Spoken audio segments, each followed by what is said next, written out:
Yo, coming to you live from World Championship in San Jose. Welcome to the Living Legends podcast.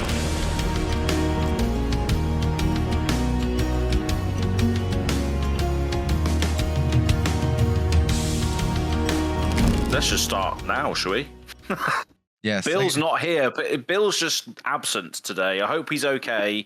Bill, wherever you might be out there in the big wide world, watching or listening to this back, I hope you're okay, mate. I know. Last time in this chat, actually, a bit of peek behind the curtain, he was saying he went out last night and got a little bit hairy. So not hairy, Larry, or something along those lines. Both and he was maybe? he was maybe both exactly, but he was prepping for Barcelona. Because I'm going to be taking him out drinking in Barcelona, which is going to be an experience, that's for sure. Captured on GoPro as well and posted on YouTube. I love Go Again Gaming, the R-rated channel. Prepping for Barcelona for you guys means just increasing your blood alcohol tolerance levels, and everyone else it's like grinding for Living Legend format or absolutely. CC or whatever, and you're like, nah, we're we're going through the real gauntlet.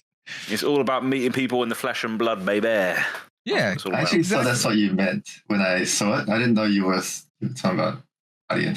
I was like, okay, Yeah. they're real serious. Absolute degenerates. By the way, how's it going, everyone? Welcome to the Living Legends podcast. You have heard a third voice if you are one of our audio only listeners here, and that, of course, is the beloved Flesh and Blood artist Sam Yang. He's going to be joining us for a discussion about Flesh and Blood art and just kind of like art in general. I have a number of questions from the community. We have some questions ourselves, and yeah, this is I'm really stoked for this one in particular, by the way, just because I've really wanted to get someone from the creative team on here. I've said it multiple times. I think the Flesh and Blood creative team is like very underrated. I think they're awesome. They do an incredible job. So very, very happy to finally have Sam on the show. So yeah, thank you, Sam. Thanks for joining us. Thanks for having me. It's literally been a year since I said I'd jump on. Yeah. Yeah, they don't need to know that. They don't need to know that. But no, it's great to have you on. People who are like longtime viewers of my channel, Red Zone Rogue, will know that I had Sam on like, oh man, I don't know, like a year or two ago. It's been a while, more than a year actually, because I saw Sam last year at Worlds, but I had him on my channel even before that, so a couple of years ago. And we had a chat that was like 3 hours long. So hey, if you really enjoy this chat, maybe go hop on my channel and go watch that 3 hour chat. A little box floating around you can put the little card there if they want to go click that as well and watch that one. But yeah, no, cheers for coming on, Sam. It's going to be a good conversation. I think from mine and Kel's perspective as well, we enjoy Flesh and Blood because of the world, because of the characters, because of what the creative team do, and that's obviously something that you've shouted out multiple times on multiple podcasts, Kel, is the creative team. So yeah, it should be a nice little chat. Yeah, it's interesting. I was actually saying before we started here, while we were waiting for Bill, that I've seen some people like a long time ago, but they were saying like, oh, they could play a card game if the mechanics were good, even if the cards were like blank. And I was saying that I definitely couldn't do that. In fact, even if a card game was like mid, if it was just like fine, but the art and like the world was excellent, I would probably still be into it. Yeah, exactly. And that's how much art and aesthetics mean to me for like a card game. I think they're like so integral. Like a piece of a card game. Like it's like literally the first thing you see when you like look at a card. You see like not just the art, but you also see the general aesthetics, like the card border, maybe you look at the card back or whatever.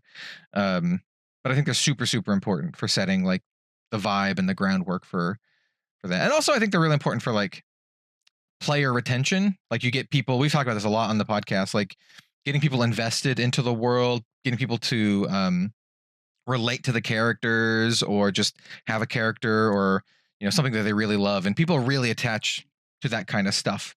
Like in Flesh and Blood, it's the heroes, and other games like older games like Legend of the Five Rings, it's like your clan or whatever. So yeah, I think it's important. So Well, a good example of this straight away is just look at the reaction from the United We Stand card, which was loads of different heroes on one piece of art. You know, that was like a big Avengers type thing, and we can't wait to see Azalea meet Dash or whatever, you know, on a piece of art, or Azalea meets Rhinar or whatever. I'm saying Azalea multiple times because obviously, you know, I like that character a lot. But yeah, that's the power of art, and that's the power of just aesthetics in general, isn't it? In world building, you want to see these heroes evolve and all this. So yeah, it should be a nice little chat. But you've procured a lot of questions, haven't you? From the community, Cal, for Sam as well. I have.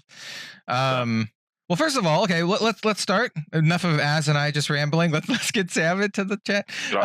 So I guess a good place to start would be, in case people out there don't know, if you're not the kind of person like me who checks the art, the artist for every single card when you look at it, and you're like, oh, that's cool, and you immediately look at the artist.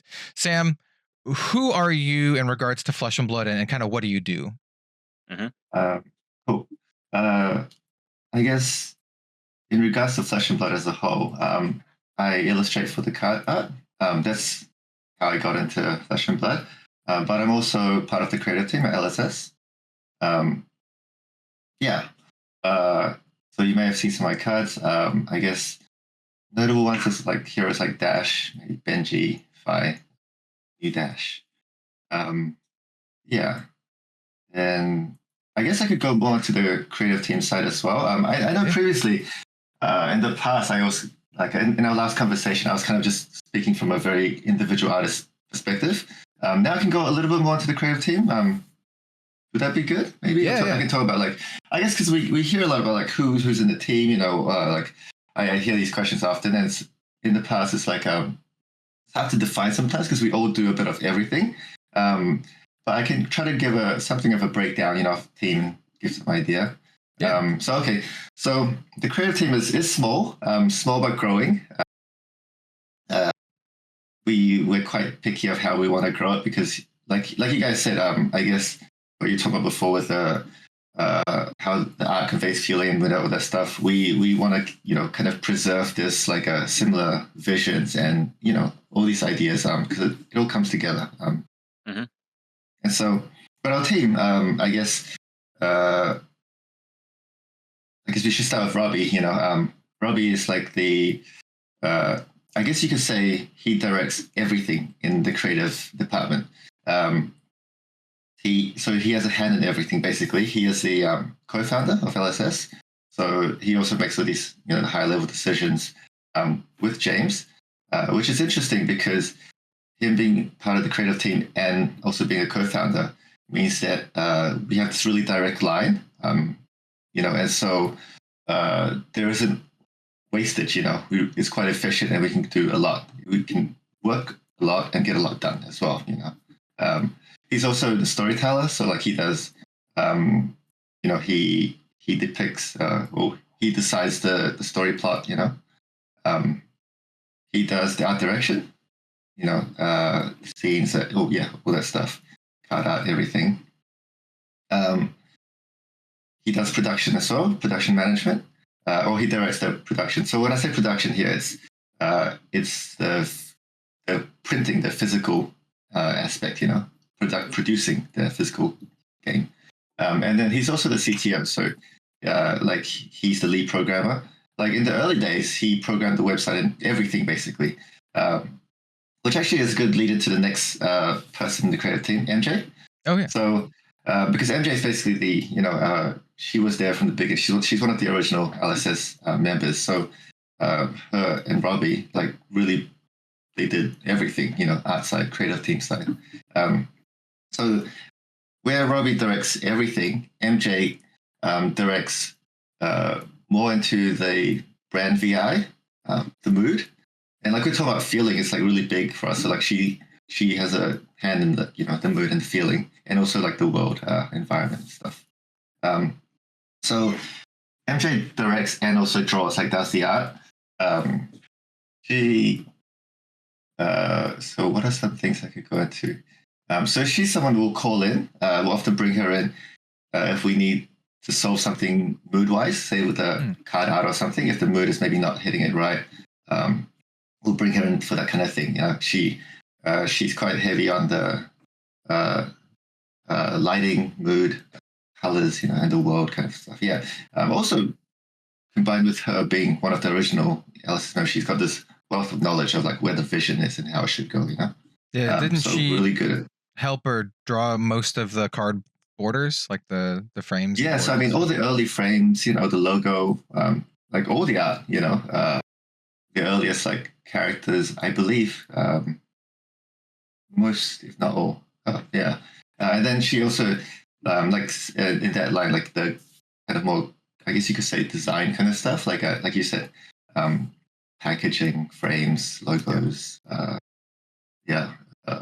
patterns, all that kind of stuff, which may feel separate to the art, but actually all the little things like simple patterning on various things, further that feeling and the connection to the world, which we kind of want to really keep a tight grasp on.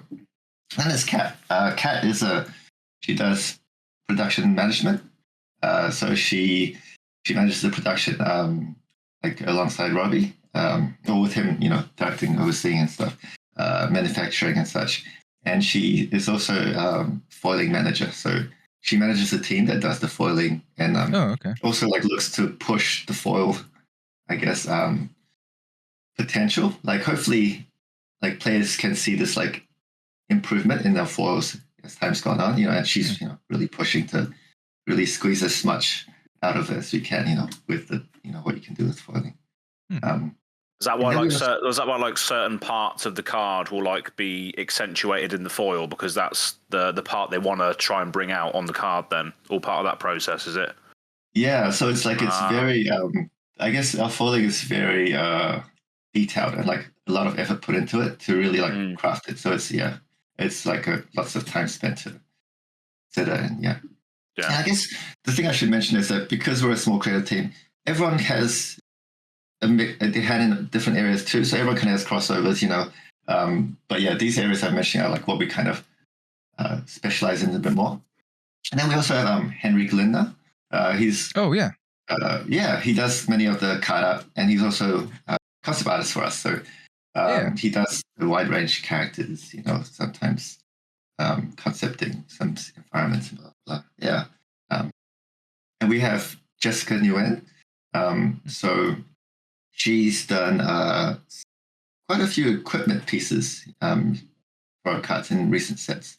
She's also a concept artist, does characters, sometimes frames, or just a wide range. And there's me. So I guess where Robbie directs everything and MJ directs the brand VI, world and stuff, I kind of direct the scenes and the characters. Oh, okay. So kind of those are the areas I kind of specialize more in. So alongside Robbie, I assist in directing the card art stuff, like writing some of the scenes and ideation, and then the process. MJ does this too, but I spend quite a lot of my time doing this. And then also characters. So the hero designs, just designing characters in general for the world. That's kind of what I specialize in. And I guess the area I'm focused in is like a very gestural, dynamic action scenes and stuff. So that's where it comes into lots of the scenes. That's where I guess I have the most input. Or direct more. Yeah, that's the creative team, which is still growing. So maybe in the future I'll have more people I can talk about. But I really wanted to finally be able to give you guys something, because in the past, every time I get asked this, I'm like, oh, it's just a small team with people who work really hard. Like I would just say random. Yeah, but that's kind of what we do in the team.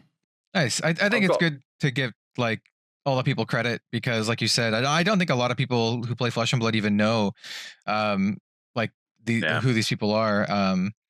Like they might recognize I always say his name wrong. Henrik. I say Henrik. Henrik Lindner. Oh, I say Henrik, but I don't actually know, dude. I'm sorry. I know he listens to and watches the podcast. I'm sorry, dude.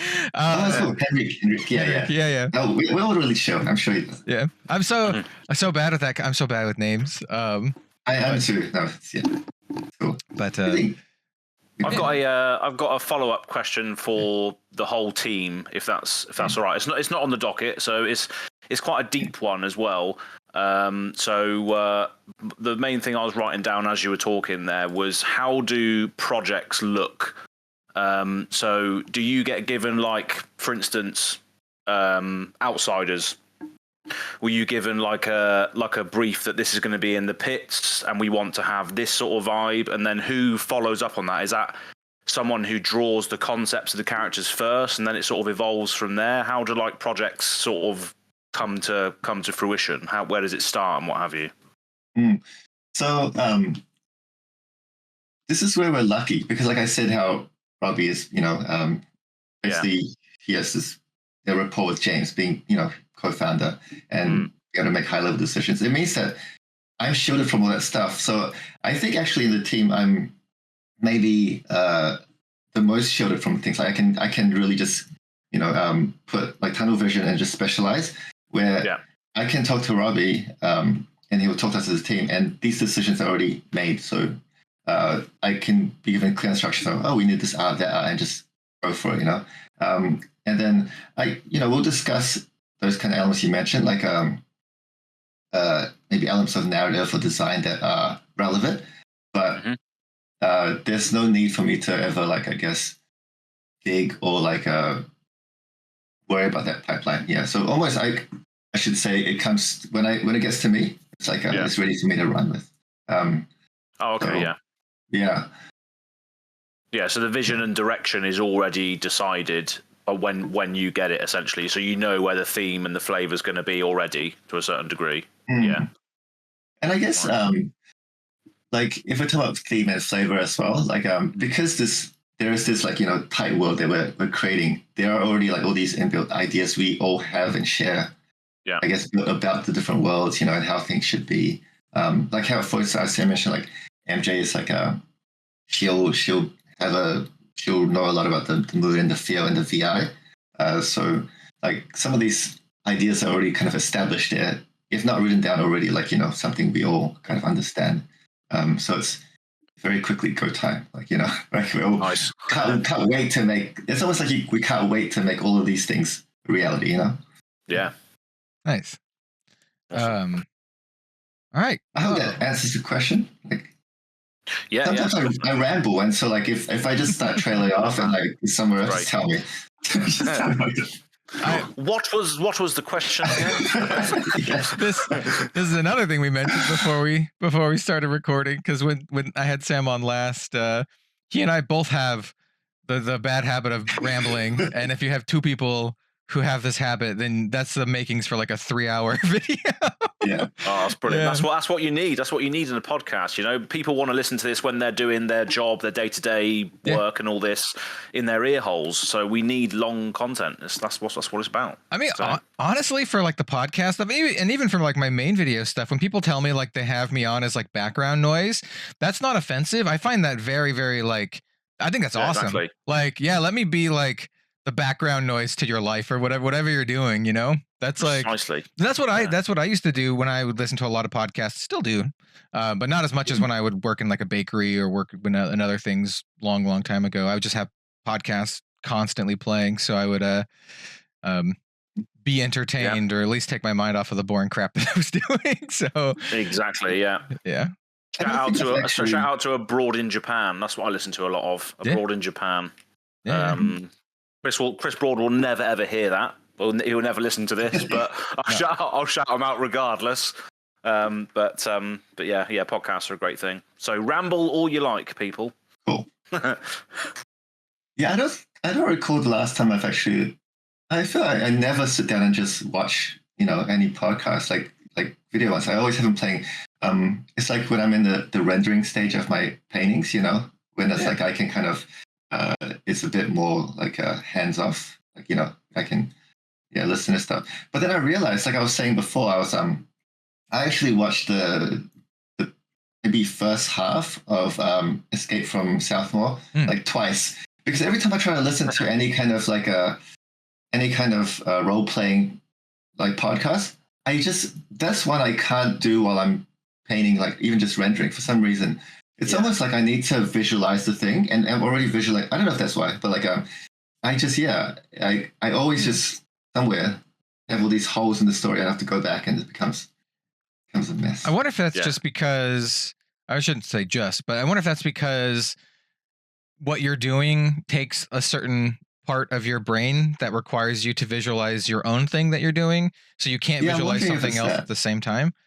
I'm wondering if it's like two worlds being created. Yeah, because like a lot of the times when I would listen to a lot of like role-playing stuff, which I really do enjoy listening to, I listen to a lot of like D&D campaigns and stuff.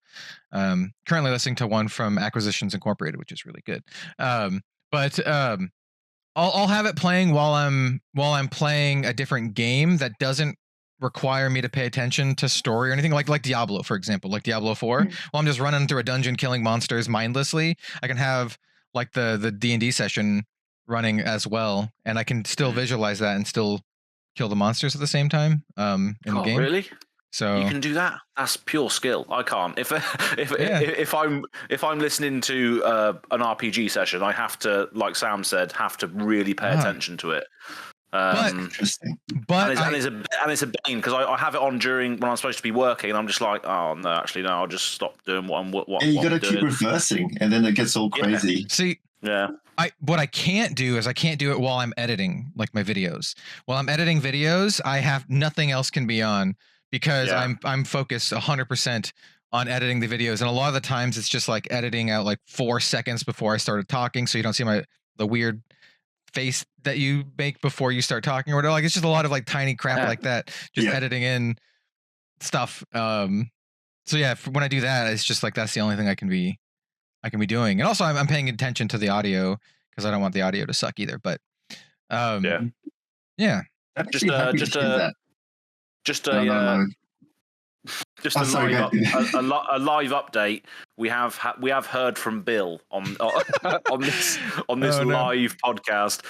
So he said he's on his way. So he might actually get Bill in the call during this. Yeah, we'll we'll hot swap him in. Hot swap, yeah, absolutely. Yeah. Well, until then, let's continue. Exactly. Yeah, so I do have a bunch of questions from the community, but I kind of see these more as just kind of like starting points, and then we can like, just talk about whatever from them. And they're really in no particular order. I got a lot of really good questions. We'll likely not get through all of them. So I just want to say thank you to anyone who submitted a question. But I think this one's interesting. I'm just going to kind of go down this list that I have. So this one just says, by what were you inspired for Dash's design? And I think the more interesting part is, how did the creation process go? So, it's really interesting. Like, trying to gather my thoughts. Like Dash, I love Dash. I guess because for me it means so many things.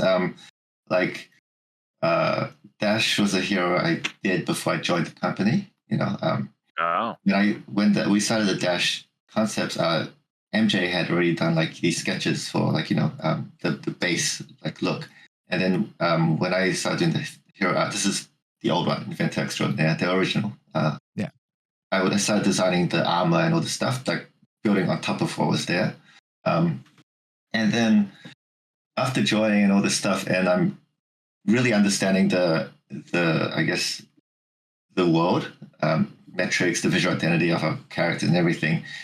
Getting to do Dash again, like multiple times. So I got to do Dash in different cards, but then getting to redesign Dash, in a new format, it's really amazing. I don't know. It's like it just feels like even thinking about it, it's like it's a very nice memory because I know I'm starting to ramble now, but I feel like I have this love-hate process with all my art. The start is always really exciting because you have all these like big ideas of, this is going to be the best art I've ever done. Everyone starts like this, and then you start researching different references, or you start to think of whatever inspires movies and all that, and you get really hyped, and then you start, and then there's highs and lows where you struggle and all this stuff, and then you finish and you're really proud of it. But for a while, I always don't want to look at the artwork because if I look at it too soon after I finish it, I'll just see the mistakes. Oh, I should have done this. I could have done this.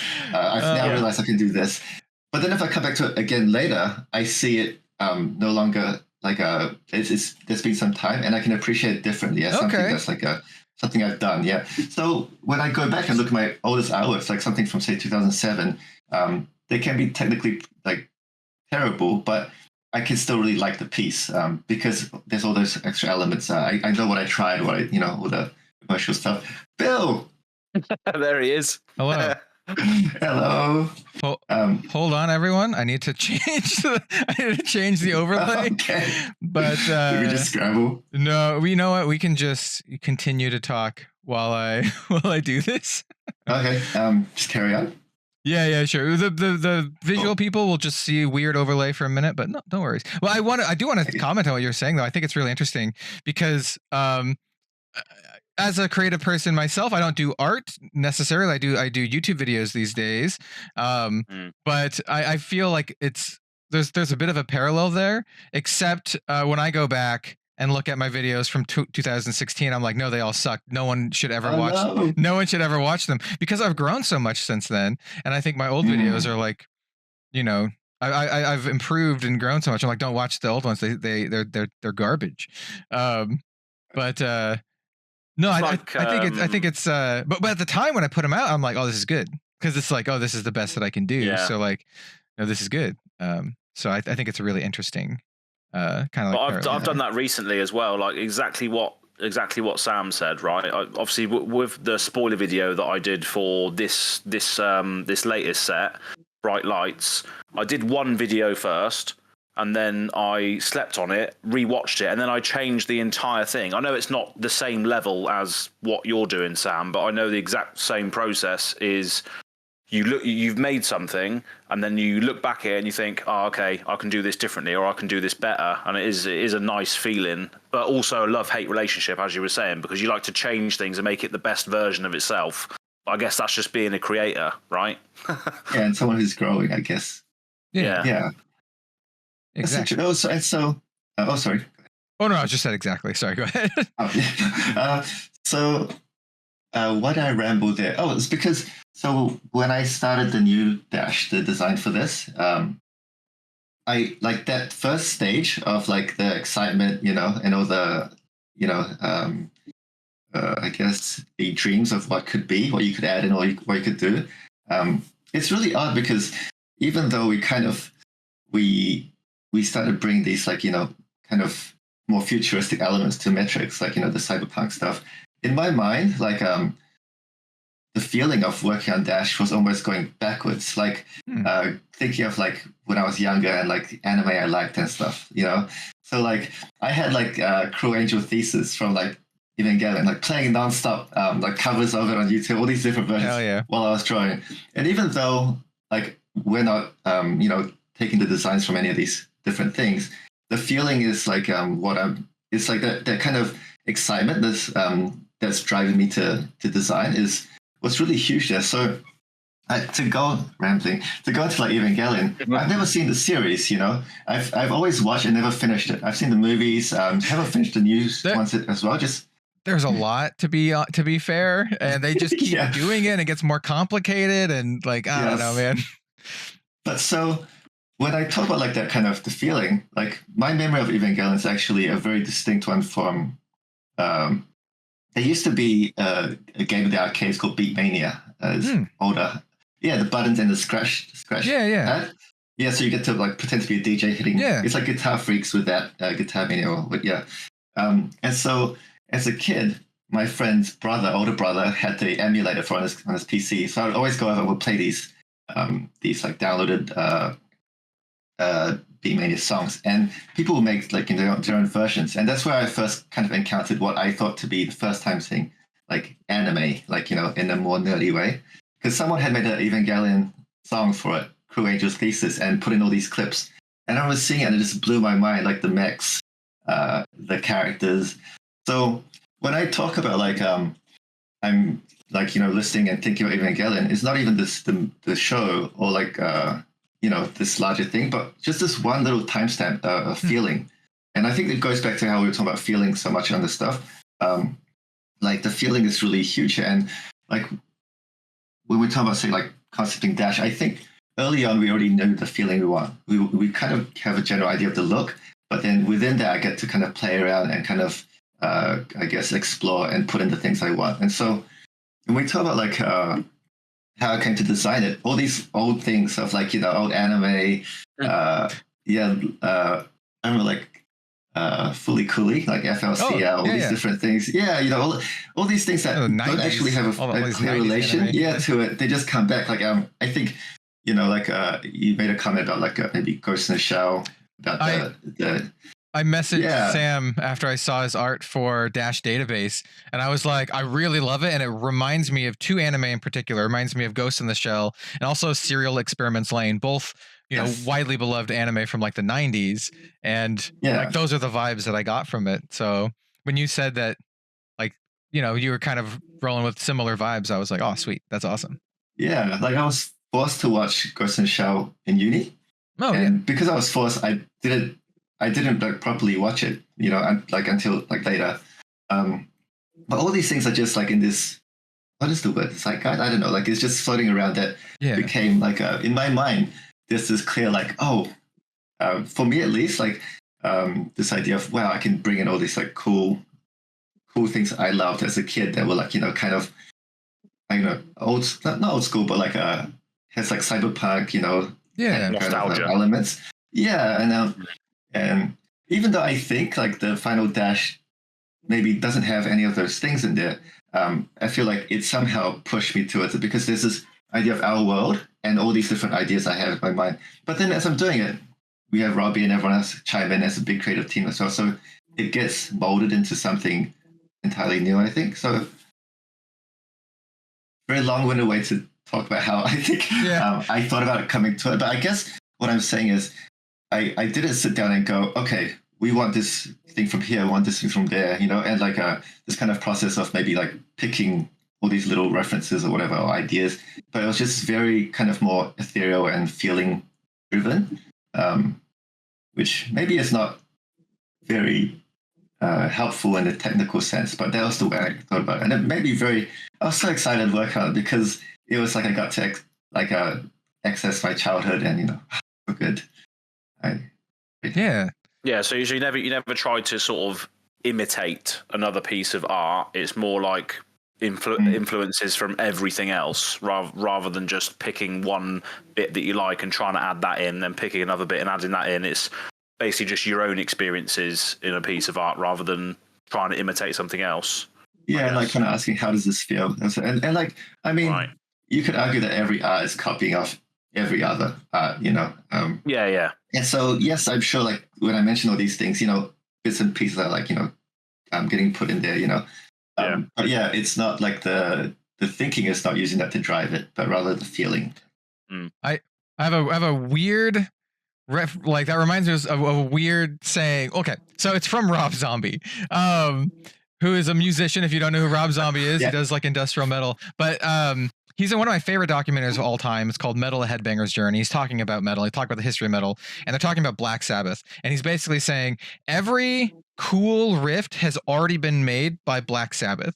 And I feel that kind of translates into this art discussion is like, sure, all these ideas already exist, but it's just kind of like how you use them for your own means and transform them into your own thing. Because, you know, it'd be crazy to say that every single song out there is Black Sabbath, but you know, they kind of like helped found the foundation. Anyway, it just reminded me of that. I've not seen that. I've not seen that documentary, so you have to let me know what what is it called? Sorry, it's called Metal: A Headbanger's Journey. It is an incredible documentary. I went through a phase in college where I watched like a bunch of documentaries, and that's one of the best ones. That one, Jiro Dreams of Sushi, and then Exit Through the Gift Shop are all really good. Exit Through the Gift Shop is the Banksy one. Right.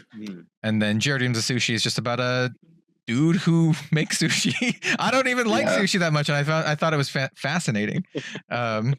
Just someone who's just so like so in love with passionate. His craft. Yeah. It's like seemingly simple thing that we don't think of. You know? Yeah, it's like it's inspiring. Like it's very good. I think actually. Oh, sorry, guys. Oh no, I was just gonna, I was just gonna say, for the audio listeners, Bill is now here. By the way, we kind of went through that. So, oh yes, we should. Yeah. hey, Bill, Hey, Bill. welcome to the show. Happy to be here. Sorry for being late. I did mention to the guys that I ended up partying maybe a little bit too hard with some friends last night. So I can was hear taking that a in your nap. voice as well. A little bit. Yeah, it is what it is. But you know, I'm happy to be here, and I'm already enjoying the conversation so far. This is all stuff that I would have been really interested to ask about anyway, because I mean, I feel like you know at this point, Sam, because Kel just constantly, I think, tries to get this through to you as well. But whenever you put out art for anything, it's always just knocked straight out of the park. Good. Like the like the work that you do on like on all of the like watercolor sketches for the Christmas article, the Squeakers Christmas, all of those, they just had so much life in them, and it's just such a, I don't know, it's such a unique thing for Flesh and Blood specifically, with the amount of raw talent that is there just in general. It's something about your pieces specifically just do really tend to sing. So but I'll So nice. I'll kind of stop there because I could just gush forever, but you know, that's, I just wanted to say my piece while I had a chance. Yeah, I mean, Thanks. Oh, that's really nice. every time I see like art come out from like some of my favorite artists, especially artists that I like know or have connection with, I always like, you know, I like, how do I put this? I like giving credit where credit is due and celebrating people's triumphs. I'll put it that way. Because like when I remember when I first saw the art for Phi, like both Phis, but in particular the adult Phi, I was like, this looks awesome. And I remember making a little post about it that kind of did pretty good on Twitter, and I tagged Sam, and I'm like, dude, this looks amazing. And Yeah, I watched your video talk about it too. oh yeah, it looks so good. And I think you mentioned something like, I don't remember exactly what you said, but you said you tried some new techniques or something along the lines of that. Kind of change it up, looser, like a little bit more brushstrokey, which is kind of new for me, because I often make my stuff like I love spending a lot of time on pieces, which is I guess to that thing I was talking about, like I guess obscene amounts of time, maybe more than needs to be spent. So I can over refine, you know, so sometimes I can look at something past and go, I should have kept it a bit looser here or there, you know. Yeah, one of the things I spot. So I tried to kind of stay on that. To the best. Well, based on that, I was gonna ask. I think we're probably on the same the same sort of thought. But you go first, and if not, mine's a little simpler. I was just curious. Then, how long does it typically take you to finish a piece? For let's say like a professional piece for Flesh and Blood, instead of like your own, like, you know, fan piece or own private piece. How long does it take to do like a professional piece for Flesh and Blood? So if you ask me, like I guess a very standard like a general sense, like if say you commission me to do an artwork, I think a good lead time for me to say is give me a month, give me 30 days. But this is where it gets a bit like harder to define, because if you ask me to rush something in 1 week, 2 weeks, it's doable, but the quality will shake. I think at 2 weeks you can get something that looks, for me, I can get some pretty tight. But I would have to fall back on things that I already know. So I'm not going to try to explore new materials and stuff, because that's always going to be what will take me longer. But the reason it's hard is because working with LSS, I kind of have this extra luxury to spend a bit more time, you know, because I maybe can give myself a bit more lead time.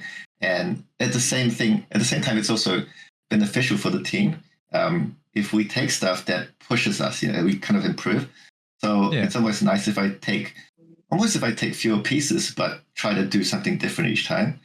So to answer the question more honestly, for pieces like that, I've spent like 2 months, you know, and yeah, which is obscene. I think it's like at some point, I'm just really revising and changing and just like, starting to, I guess, overdo pieces. But then I guess it's good we have to like, and this relates back to our artists as well. Like, we work quite collaboratively with our artists.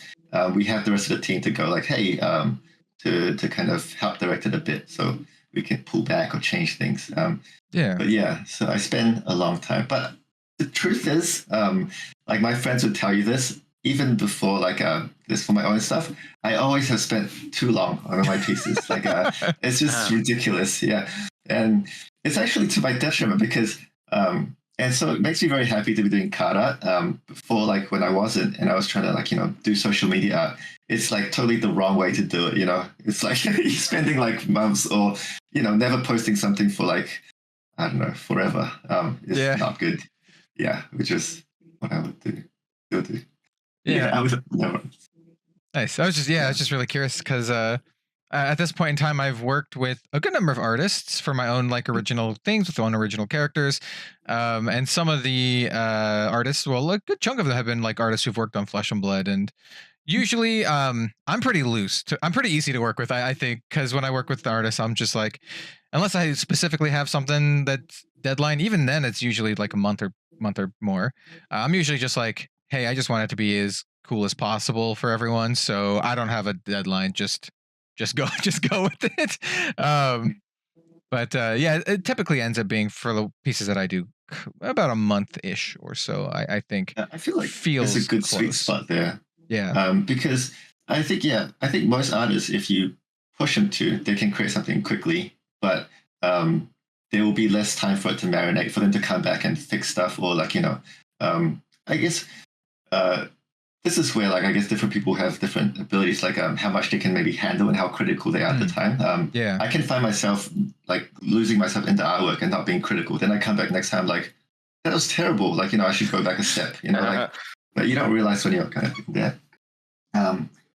Which is actually a quite common thing. Like, like many artists won't realize something is off while they're working on it. So yeah. As I'm sure, and artists like to, old painters would put a mirror behind them, traditional painters. And so once they'll look at the mirror and see it in the new light and realize, the face is like, ooh. And so nowadays we can flip on Photoshop. Yeah. That does make a lot of sense. That is interesting. Yeah, I think it is. There is something to be said for coming back and looking at it in a new light for sure. I'm not. I used to like to draw. I'm fine, but I don't have any like actual, Yeah, you showed me some. I remember. Yeah, I'm not like the best, but if it's one of those things where I maybe could have taken a different path in life and studied art a lot more and refined it. My brother did. And he's pretty good. But yeah, I do remember like coming back the next day, or even like you coming back, a couple hours later, and you look at it and you're like, "What the hell was I thinking? I thought this was good before. Now it doesn't look good at all." Or someone points it out, and it just, yeah, your world comes crashing down. For me, I'm like hypercritical a lot of the stuff that I do. So like, I'll be like, "No, this is terrible. Like this sucks. Like what was I doing? I need to be better than this." That extends to a lot of the stuff that I do, but yeah, I think it's interesting. Actually, on that note, I'm just going to ramble again. Yeah.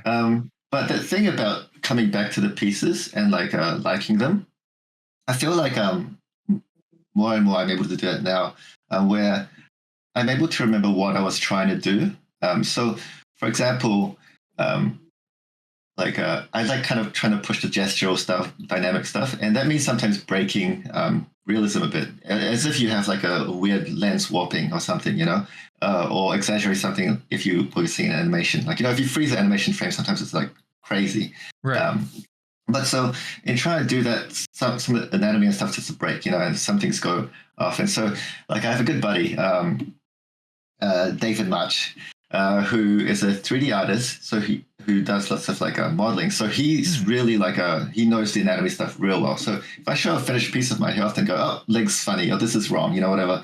And I'll be like, pulling my hair out.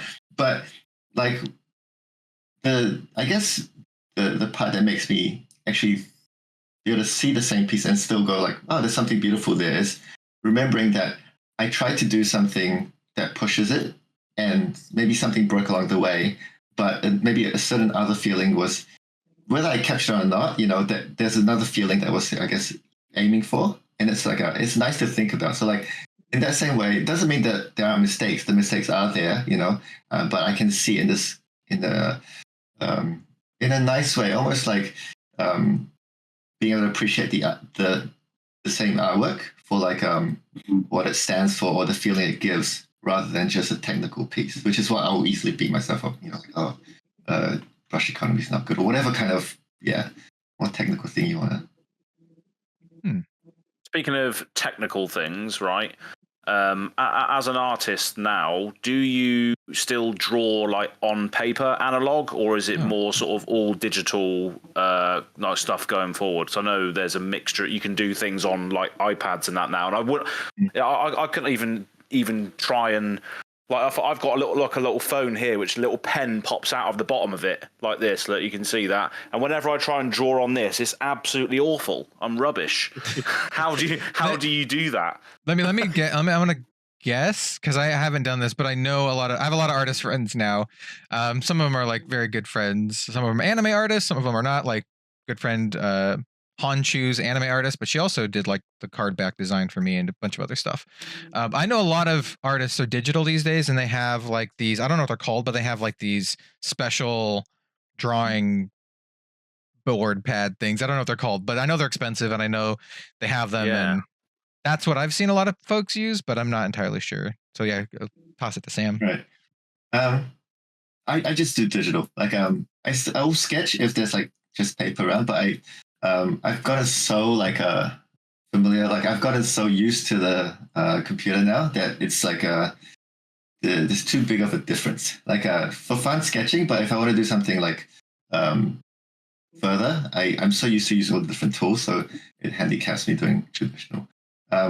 But yeah, there's those pads people use. iPads actually is really good.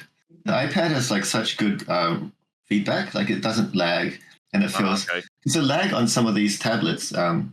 These kind of laptop tablets. The lag kills the feeling, and the reason I'm saying that is you were talking about like maybe being able to get the lines the way you want it to.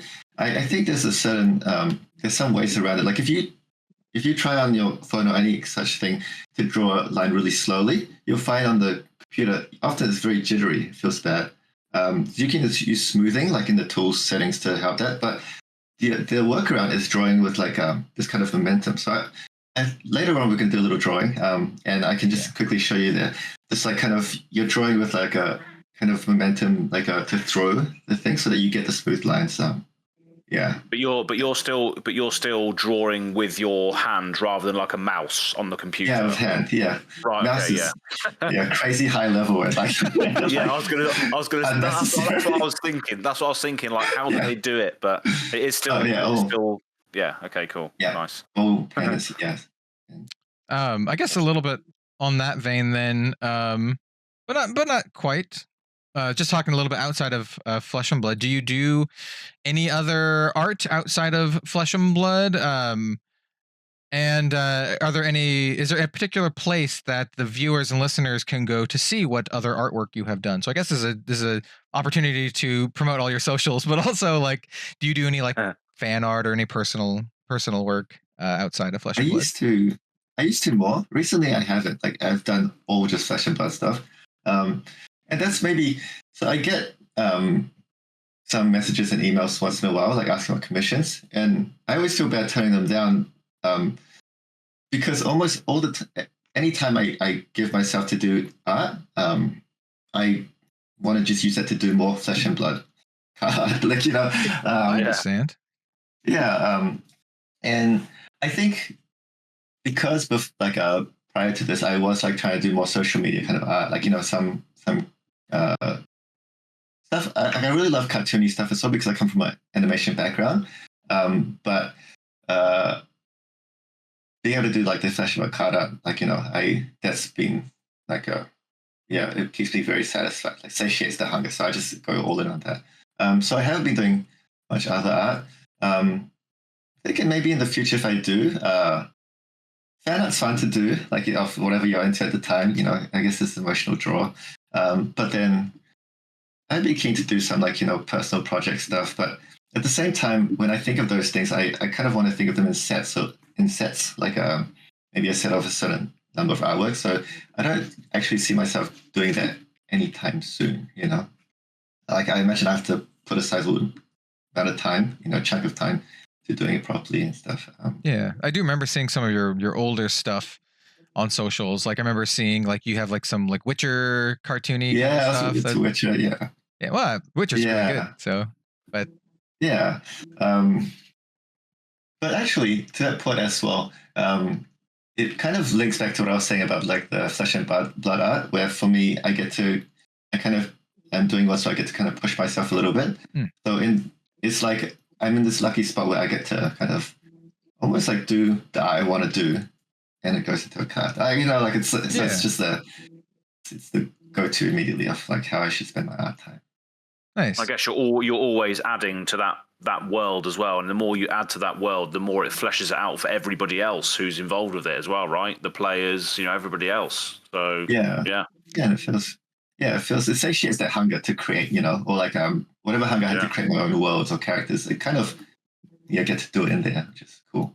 So within like So the second part to that question, I think this can lead into a funny conversation we were having before we started the podcast. But is there any particular place that the folks out there can see your artwork, just in general, other artwork? So what kind of social medias do you post on, or can they go see your back catalog, I guess? Cool. So I'm on ArtStation. I'm on Twitter, and Instagram. I guess Twitter X. I keep basically disappearing off social medias for like half a year at a time, and then appearing for a while. But recently, I've been getting into Twitter because it's interesting. Like I was talking about the social media stuff before, like Instagram, where you post artworks. And I don't post often. I try to make these big pieces. Like it's very inactive for me. But Twitter, with our community, like quite lively there. It's very nice because there's this conversation. Like finally, I'm understanding Twitter now. So I've been really into it. I've actually told a few people who have like been trying to find me on Insta to come to Twitter instead, to like just DM me on Twitter. I'm there more. I'm still trying to post on Instagram, but you can find me on all of those at just Sam Yang Art. And I guess that leads into that other discussion. Well, okay.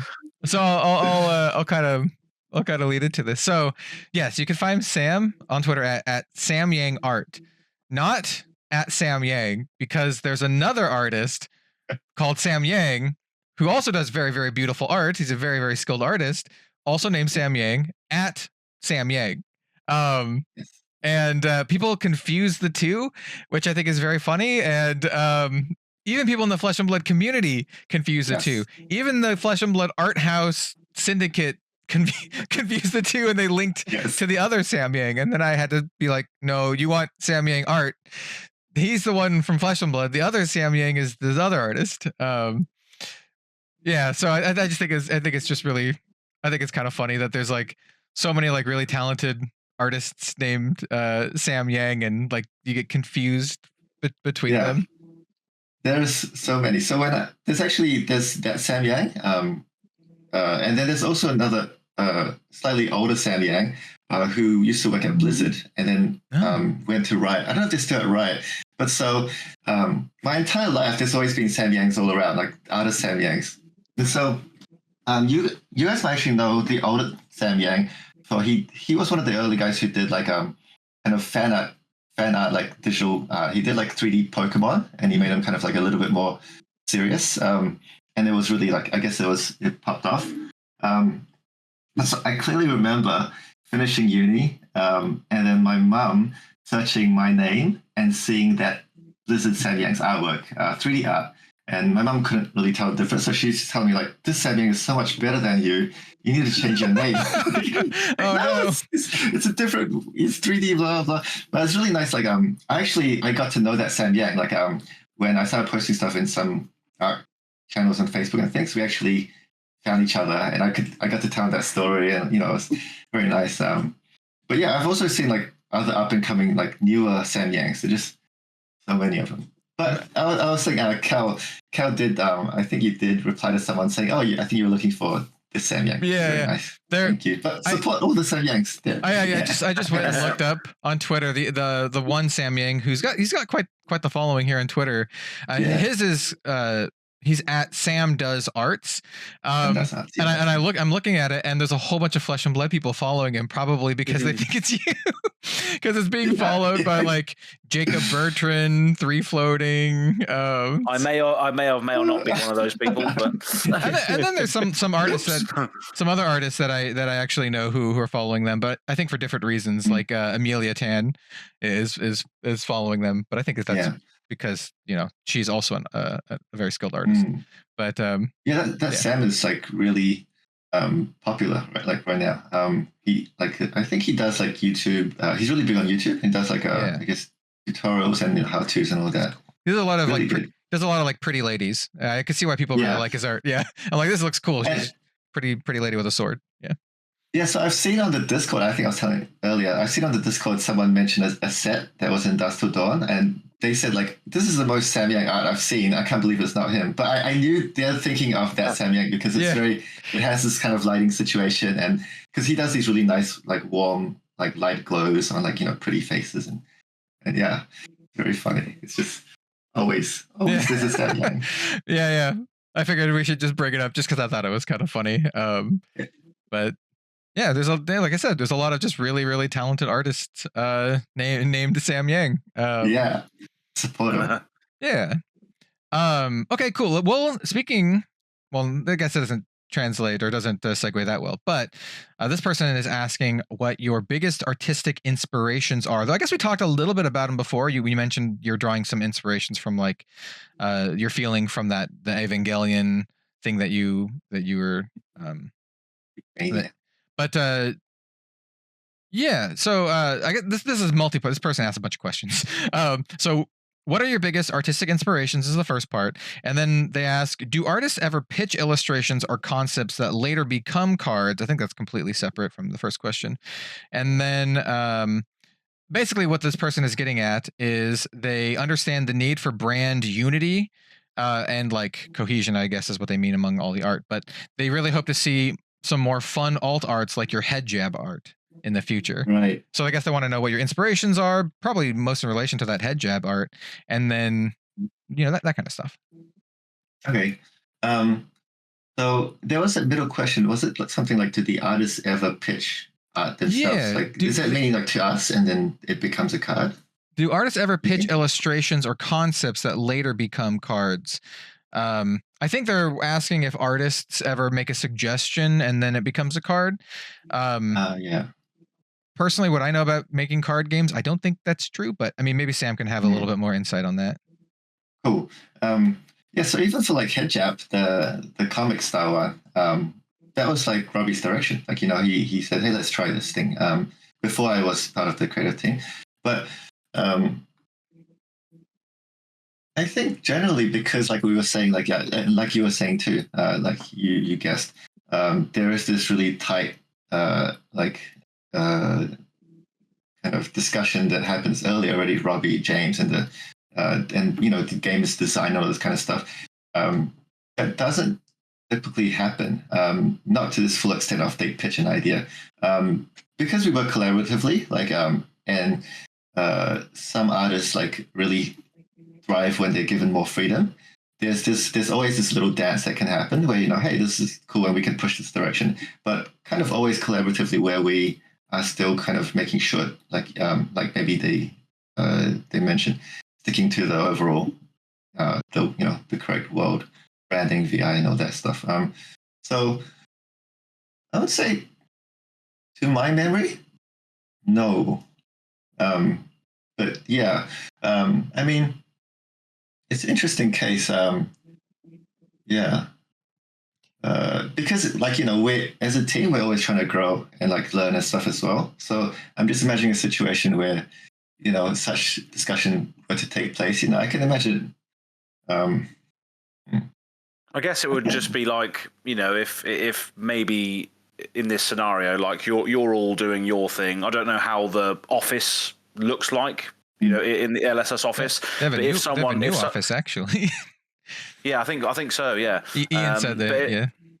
But it's like if someone from the design team was to walk into the creative area, right, and they see a piece of art, like they're like, oh wow, what is that piece of art? We should make a card based on that. Has that ever happened when they've walked in and be like, oh, that art looks good. Maybe we should make a card based on that. What is that scene? What is that piece of art telling us? You know, that's the sort of thing I imagine they're getting at in this question. From what I know, no. Because I mean, I'm not around to witness that, but I imagine this is all James and Robbie, you know, or it would go back to James and Robbie, and they would just make a decision. Exactly. But I don't.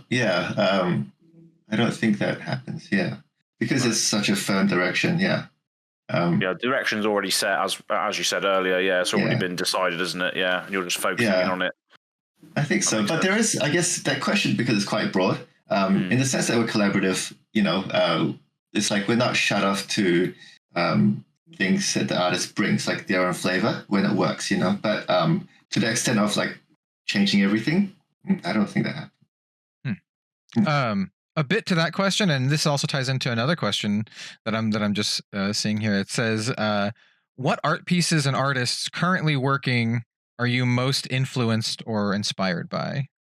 This is the hardest question always. Yeah. When I was teaching, I would keep telling everyone to like make a really defined like board of like who your favorite artists are and who your influences, because then you can truly like nerd out and really like know what area to almost specialize in, you know, or like to give yourself direction.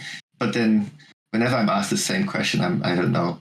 And I think it goes back to what I was talking about with Dash. I can name artists that I followed as I was coming up, like as I was about learning, like really trying to start learning to paint and stuff. All the different people I looked at, there's people like Bobby Chu, Dave Raposa. Oh yeah. There's the old school artists like Frazetta and stuff. Oh yeah. You know? That. And then, but I guess one thing is not one thing, but at this, like nowadays, I like checking out ArtStation or wherever and seeing the cool like top trending pieces. But I kind of almost am not thinking of like artists, but just pieces I remember which are cool, and it's hard to pick out. But I feel like if you give me time, I can pick out like, oh, this is artwork, this is that artwork, and it's almost like all over the place. But the inspiration, I think, more than anything, is like the thing I mentioned with Dash. So like movies I liked, you know, things that I've picked up along, like, you know, not just when I'm doing art, but just overall, you know, various kind of things. To give some examples, actually, like can you swear on this podcast? Should I? Yes. Yeah. We're like an hour into it. Sure. The YouTube algorithm only like catches like the first 20 seconds anyway. But also if you're listening to this and maybe you have a kid or whatever, just know you're gonna might swear in the next few minutes. So yeah. I don't have to. So okay, I'll just say we sometimes do. It's hard. Both Az and I actually swear a lot, like outside of content, and so sometimes it's a form of expression, isn't it? It's expression. Sometimes it just kind of slips through. So I don't think it's that big of a deal. Cool. Yeah. So there's a famous line from Alien. I'm actually blanking out. Let me search now. To get in the robot. Get in the Kenji. Get in the robot. No, it's the one. That Ripley shouts to the alien to get away from the cat. Yes. I thought you said Ava. I thought you said Evangelion. Oh, sorry. Alien. Oh, okay. Hold on. Let me look it up. I could try to find it. Oh, it's get away from her. Okay, so it's get away from her, you bitch. Yeah. Get away from her, you bitch. Yeah. Yes. Yes. Wait, who said that? That was like so perfect. Was that Bill? Yeah. Wow. I thought it was a recording that just played. But so I saw in the Discord when Mechanoid was released, someone said, "I'll play this if I get to shout this line while I play it." And like I had that kind of like alien in my mind when I was, you know, so like when I was trying to think of this like kind of machine, the feeling here is kind of like, you know, I had like that kind of as inspiration, you know. So when I saw that, it made me really happy because like someone was like, "Hey, made him think of that thing. Yeah, that one is actually one where maybe there's more like a more direct inspiration you can see. You know, I put like a thing here, which is like what they wear in that little, like there's a little visor. I kind of have the power suit up here for the visual people. It's the power suit that she's wearing in the movie. Looks a lot like the Nitromechanoid. Yeah. It's the bit that comes down, but like, so the feeling there, like in my mind, so when I'm thinking of that, it's like I'm thinking the way it moves, like is like kind of the idea there, you know? Yeah. And so like the thing that comes right on top, like it's like you should see in the Mechanoid, it's different, but like it's almost a second thing that just maybe I can have a little cool shape, like of a visor that comes down. But the feeling in motion and maybe how I'm thinking of is like drawing from these things. I actually have a really good follow-up question to that as well. So this person wants to know what your favorite movies, books, or just general entertainment are. What are your like must-sees?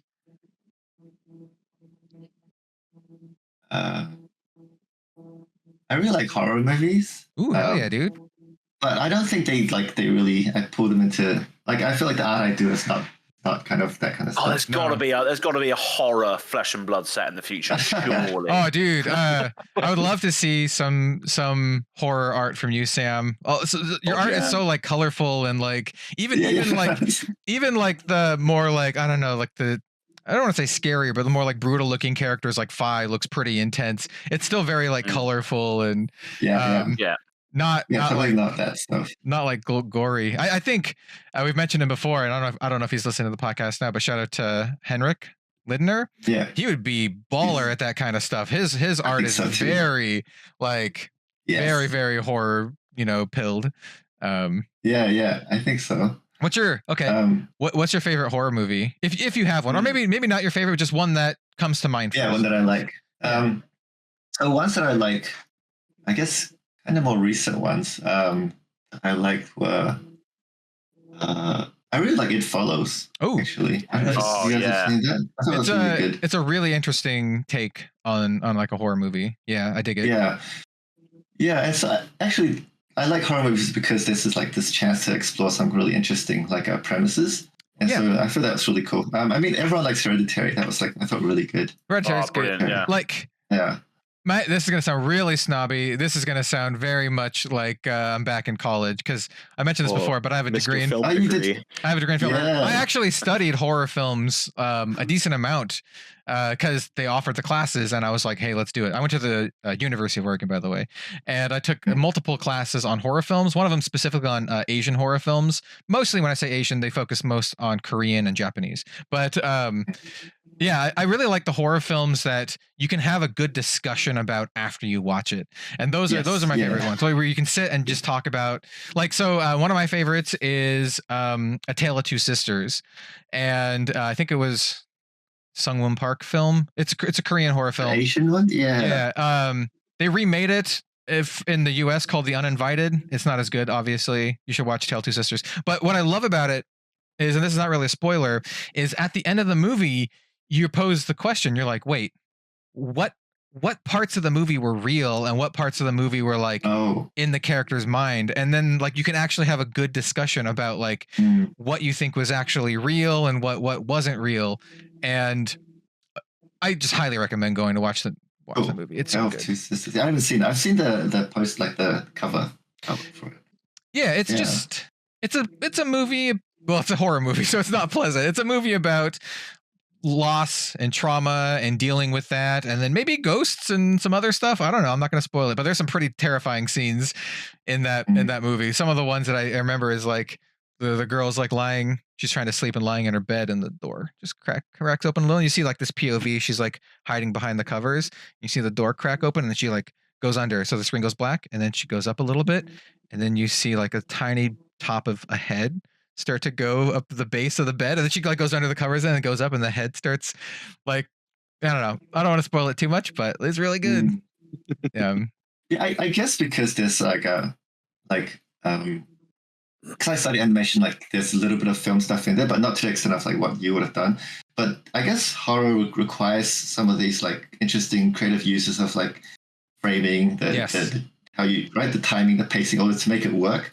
And it can so easily go wrong. So you can appreciate it when it's done like nicely or like creatively as well. Yeah, they're forced to do it. Especially there's been like this trend over the last quite a while actually in film and just digital motion media in general, like YouTube, movies, where people tend to have a much, let's just say a lower attention span. And typically, and even in like popular YouTube videos, the cuts between shots are very fast. Usually you only have like, 10 to 15 seconds between cuts. You'll have a scene, it'll cut to another person, it'll cut to whatever, cut. Like it's just like snap, go. But some horror films that I really, really like so much are the ones that can understand the power of a very long shot and that they can really capitalize on that, and it builds a lot of tension. And some of the most horrific scenes I've seen are like all taken in one shot, and it feels so real because it feels like you're a bystander watching it rather than it cutting close and cutting back and forth, which is why stuff like more modern horror, gore fest type stuff like Saw, whatever, to me it doesn't feel as real because I understand the language of films. And I mean, it sounds so pretentious, like I'm talking out of my ass, but they cut between the shots so frequently that I can tell like this is a movie, this isn't real. Like, cut to their eye getting stabbed, cut to whatever. It's just like the stuff you wouldn't see the tricks being employed.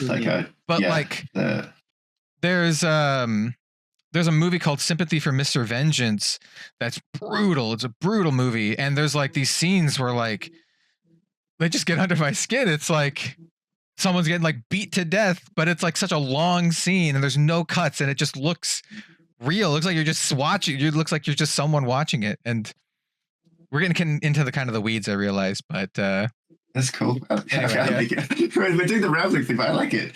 But I guess I started it by saying all these movie references.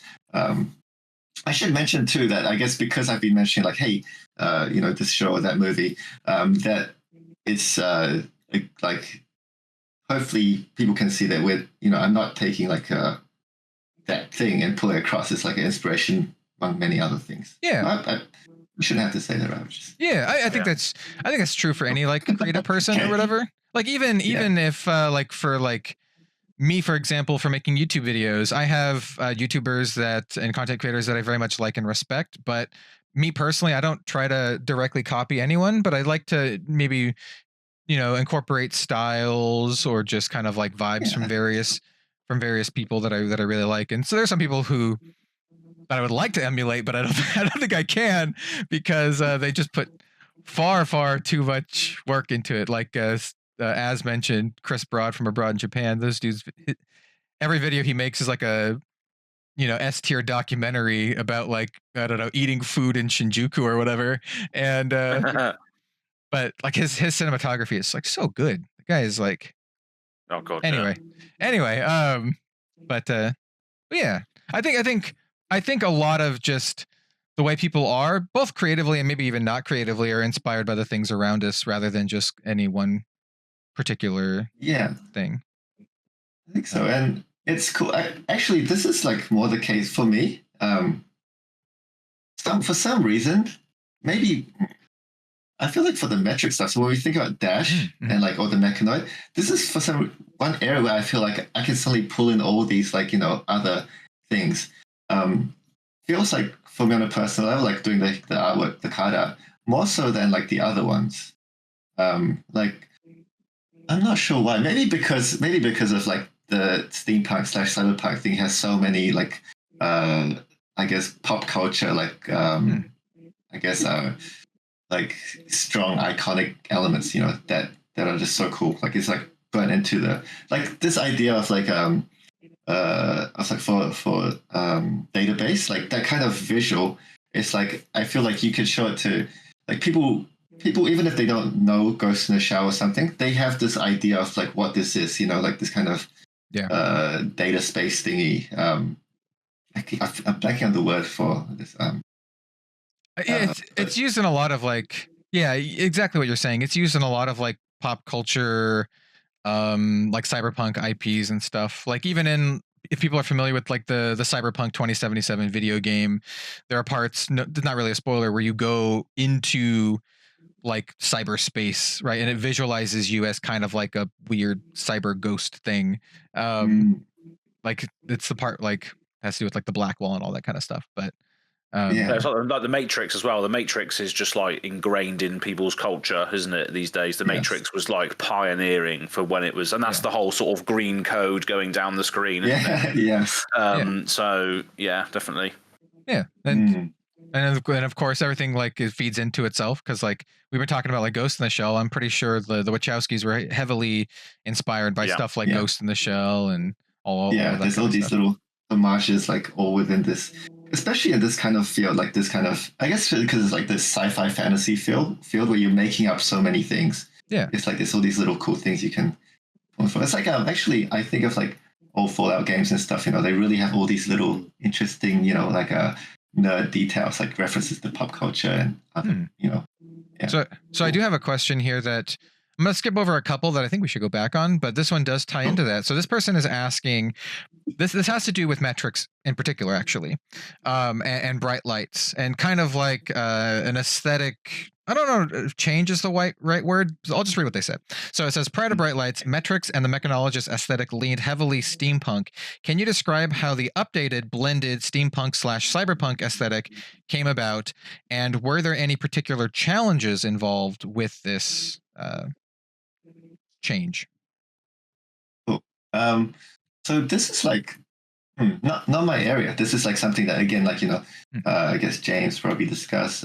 They work out, and then it comes to me.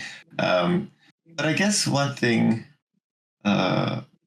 challenges face and stuff. Was that challenges face? Yeah. Were there any particular challenges involved with this kind of like alternate or updated visual design? I'm trying to think of it from an art perspective, because that's what I was concerned with, you know. Yeah. You know what? Maybe a better or way to do this is relating it to the new Dash hero. So like Dash IO, like how about more relating it to like updating the old Dash design to the new Dash design? Maybe that is a better way to put it. Yeah. Well, so actually, if we were to do like almost this, the challenge is like for Dash, I feel like I had this freedom to kind of push it more, you know, like it went quite a bit more high tech. But the challenge actually sits more in when those things meet. So like when you see the world in some of our scenes in our cards, and it combines like steampunk elements with cyberpunk stuff, that's where the challenge actually kind of met sometimes. Because I think if I mention steampunk and I mention cyberpunk, immediately everyone has a kind of idea of maybe even a color palette, some visual language elements, you know, that maybe kind of hypes you'd see for steampunk maybe, versus the kind of layering you might see in a cyberpunk thing, or the kind of grunge added to that. So it's bringing those things across, which was a challenge. But I think for me, again, like going back to, because there's so many things all around to draw from for this, it was super fun. But yeah, it was difficult at times because, like I was saying, how we work collaboratively with our artists, you know, trying to hit that right feeling was sometimes, you know, it took a bit more. But I worry, am I answering the question, do you think, the way they were asking it? Because I felt like maybe they were asking from a narrative kind of standpoint, which is, I guess, not my domain, but just trying to double check. Yeah, I mean, it seems like part of it you can't really answer, or don't. So one of it says, can you describe how the updated blended steampunk cyberpunk aesthetic came about? But it seems like that came from like Robbie and James. Yeah, well, I can say that like what is the, I guess, the idea, the general idea I have in mind thinking about it, and what, like, I guess we discussed. Yeah, it's like that mixing is exactly what it sounds like too. It's this mixing of, like, you know, this old and new, where the old tech, like the steampunk stuff, is thought of to be like more resistant, more reliable, you know, less, I guess, affected by like a magic in the world, where our like modern stuff is a bit like, I guess, less comparatively less hardy, maybe more potentially disruptible by the magics in the broader world. Yeah. So I guess that's the way we think of it, and so like I guess this does character design a little, like the art a little bit. It's not a clear like idea of one clearly being superior. I mean, this here actually is me talking a bit out of what could be, because it's just my personal thinking about the like how I think about when I do the art. But yeah, it's I'm not thinking of it as like clear upgrade. It's like this merging of things. Actually, really interesting. I watched an interview with James a couple of weeks ago when he was on the Ophidia, I have Ophidia podcast, and I didn't realize I saw that one too. I didn't realize this about the way the mechs and metrics worked, and maybe I missed this in the lore, or maybe they didn't touch upon it yet. But I didn't know the mechs didn't work outside of metrics, because that's what James said. He's like the big robot mechs and stuff. They don't work when they get far away from metrics, because metrics is kind of like how they are powered, basically. Like they get their power from the city. So he's like, someone asked like, oh, why don't you see mechs in like the Savage Lands or Solana? And he's like, well, they're too far away from their power source, they wouldn't work. And I was like, okay. I mean, Interesting. Yeah. I think that kind of is like tying into this idea of like how this kind of tech stuff like I guess behaves around the broader like magical world.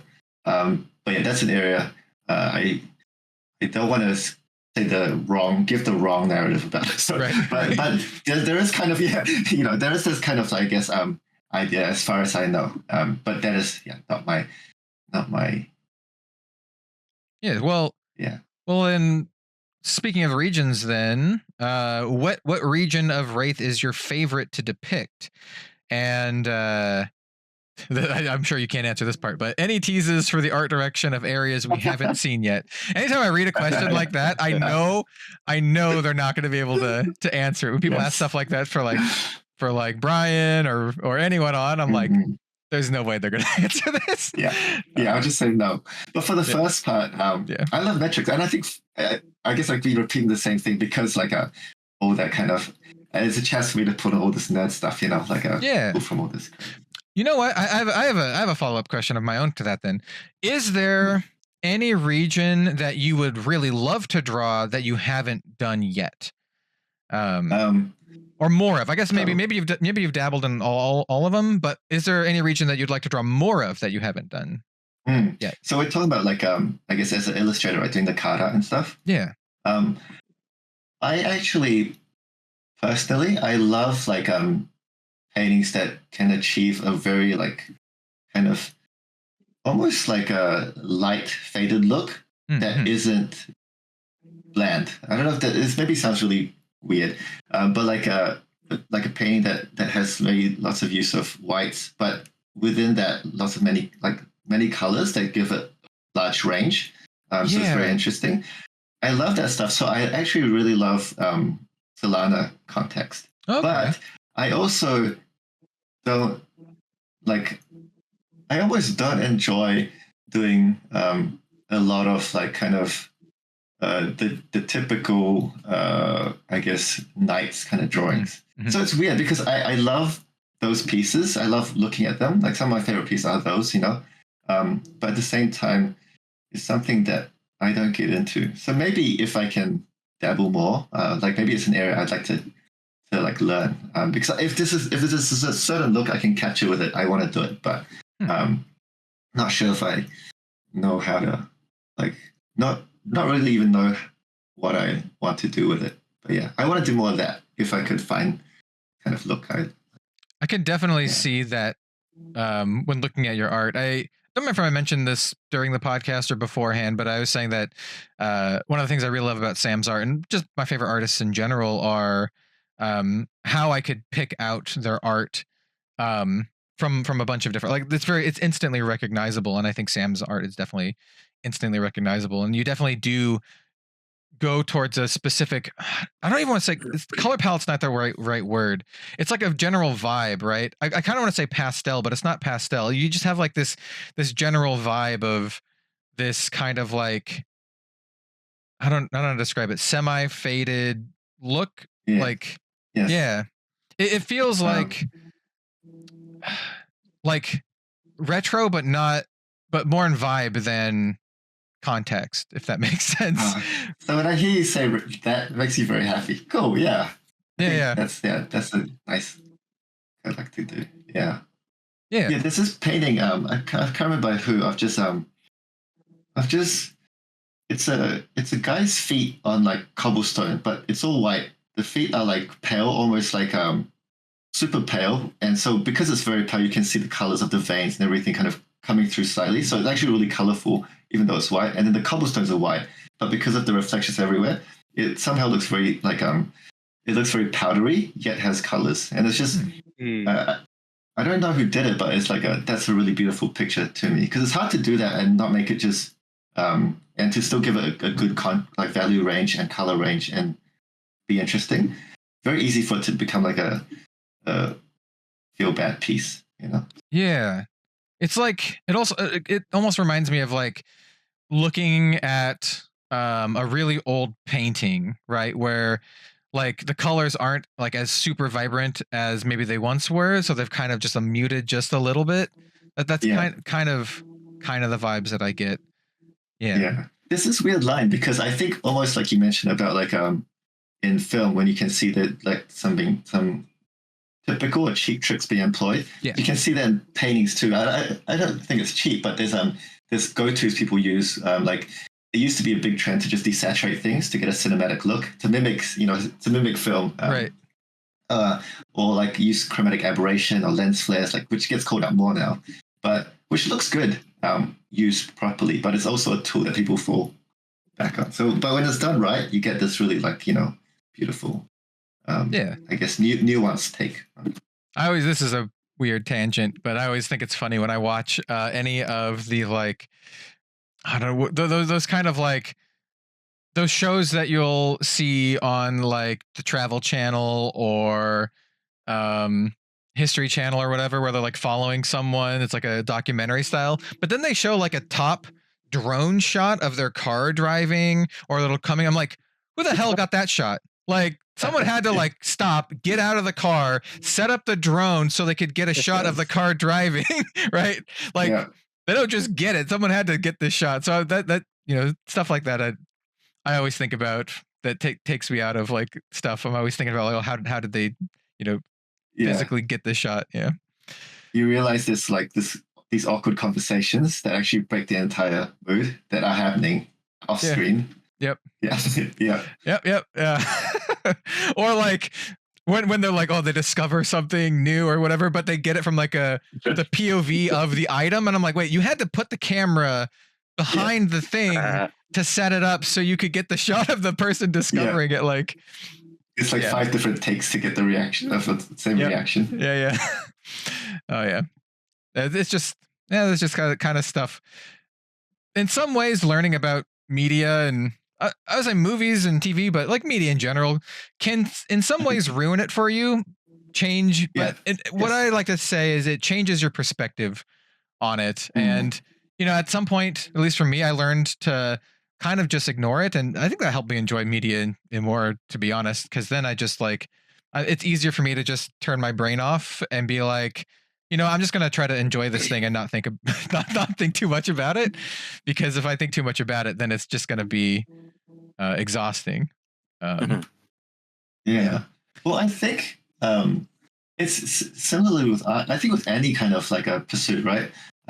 Like there's this like when there's like people with literacy in that area, or like illiterate about that pursuit, whatever, they pick up these different like nuanced things, which to like the average person might be boring or like unimpressive, and then they get sick of the things, or they get annoyed that people are liking the things that are more typical. But I think it's important too, though, to be able to step out of it, like especially when we think of something like our game, for example, which I enjoyed by people who maybe like love art, also like people who just like playing the game, and like a whole range, and not becoming too caught up in like I can find myself in that, and being pulled out of it by. It's there's a couple ways to think about it, at least the way I think about it. So like so I went to school for art, or I went to school for film, and I kind of went through this interesting phase of like, first, like, you know, having my normal uninformed opinions, and then getting kind of snobby about it. And then there's like this plateau when I realized like it doesn't actually matter all that much, and I kind of just don't care as long as I'm entertained. And so now I'm at like this point in my life where it's like, dude, I don't care if your movie's high art. I don't care if it's like schlocky trash. If it's entertaining, if I'm not bored, like, let's do it. Like. So yeah, it's this weird curve. But then on the other side, there are certain like people that you can respect a lot more, having known or knowing what goes into it. I think Quentin Tarantino is a good example of this, because he clearly loves the medium so much, and the more you know about films and film history, the more you can see in his movies that are just like references or homages or like, and I think it's one of the reasons why I really like watching Quentin Tarantino stuff, because he clearly loves what he's doing beyond just kind of like making a movie to, you know, make money. He's there for the medium, which is so fascinating. Like watching the Kill Bill movies and then knowing like the history of the a lot of the genre that he's pulling from, not just the spaghetti western stuff, but also like there's a series of like Japanese films that are all about, I'll just call them revenge films. And Lady Snowblood is like one of the key ones.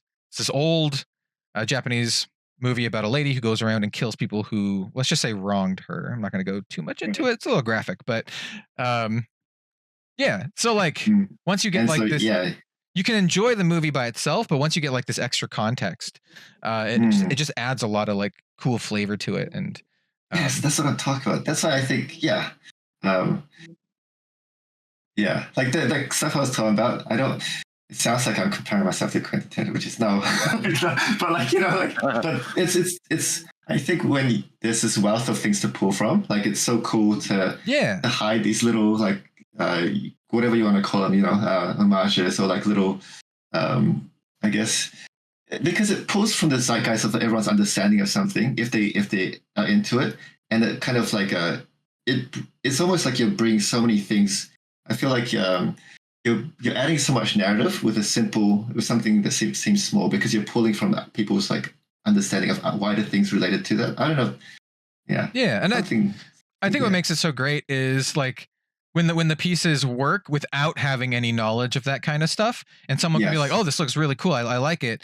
But then if you also know that stuff, you kind of get like a deeper, I don't want to say understanding, but you kind of like I guess understanding, so you can put it, but you can get this deeper appreciation for what went into it, which I think is always like super cool. I think that's what's hard to pull off. Huh?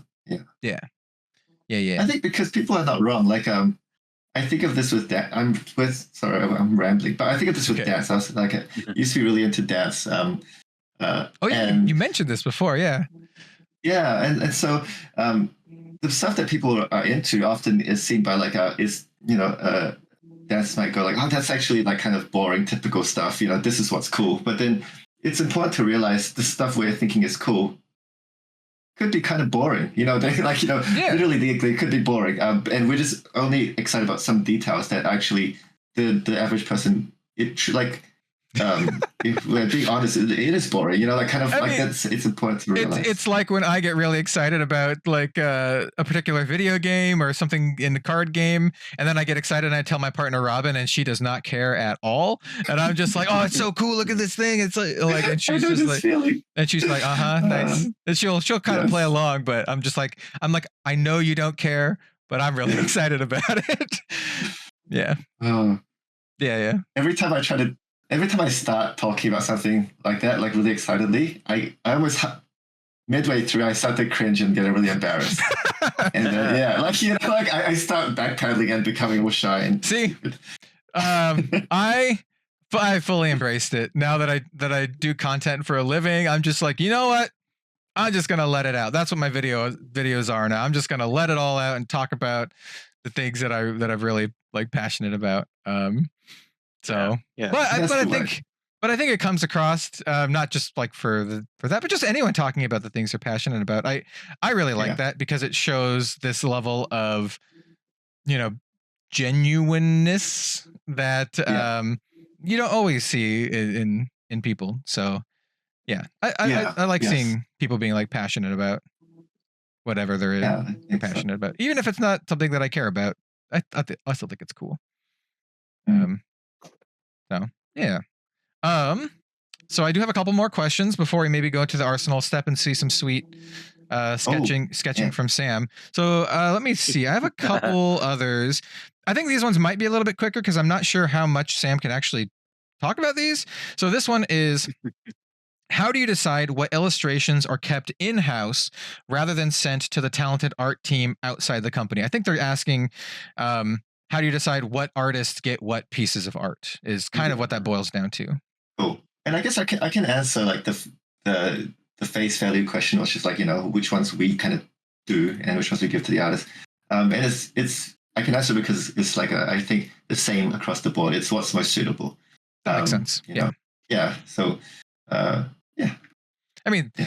that seems like the most obvious answer. You just pick who the best artist for the job, I think so. Yeah. Yeah. Let's see. Okay, I'll ask this, but once again, I'm not entirely sure. Just reading it, I'm just like, well, we'll see if we'll see. Are there any examples of artwork being so cool or different that inspired a change in the function of a card, or vice versa, card changing such that the art didn't fit it anymore? Oh, it's kind of like that earlier question about whether it can dictate the design, huh? Yeah. And so if it comes to dictating the design, it's I'd say no. But yeah, it is really rare because again, by the time it reaches at least me, it's already gone through the designers. It's gone through James, Robbie, everyone, and it's almost like yeah, like if I, let's say for me personally, if I went and made something so different, but then it like everyone loved it, now it becomes a headache for Robbie. Like it's something he has to try to make work somehow. So I can't think of examples of this, but if that were the case, let's say it happens, yeah, it would be just now I'm giving them extra work. So I guess you wouldn't see any you wouldn't see the mechanic of a card either. So let's just say something spawned 3 rune chants. You then, as an artist, don't have to draw 3 rune chants. Oh yeah, I guess I should ask. Yeah, that's interesting. Do the artists get a description of the card effect when you're given the prompt, or is it more of just of a generic description of like, I want a character doing this with this setting kind of deal, or is it more integrated with the card art? So like, for example, Oblivion, one of the cards that I spoiled for Dusk Till Dawn has Vincent in it, and in the background there are like 3 or 6 rune chants, and then the card cares about 6 rune chants, so they kind of match.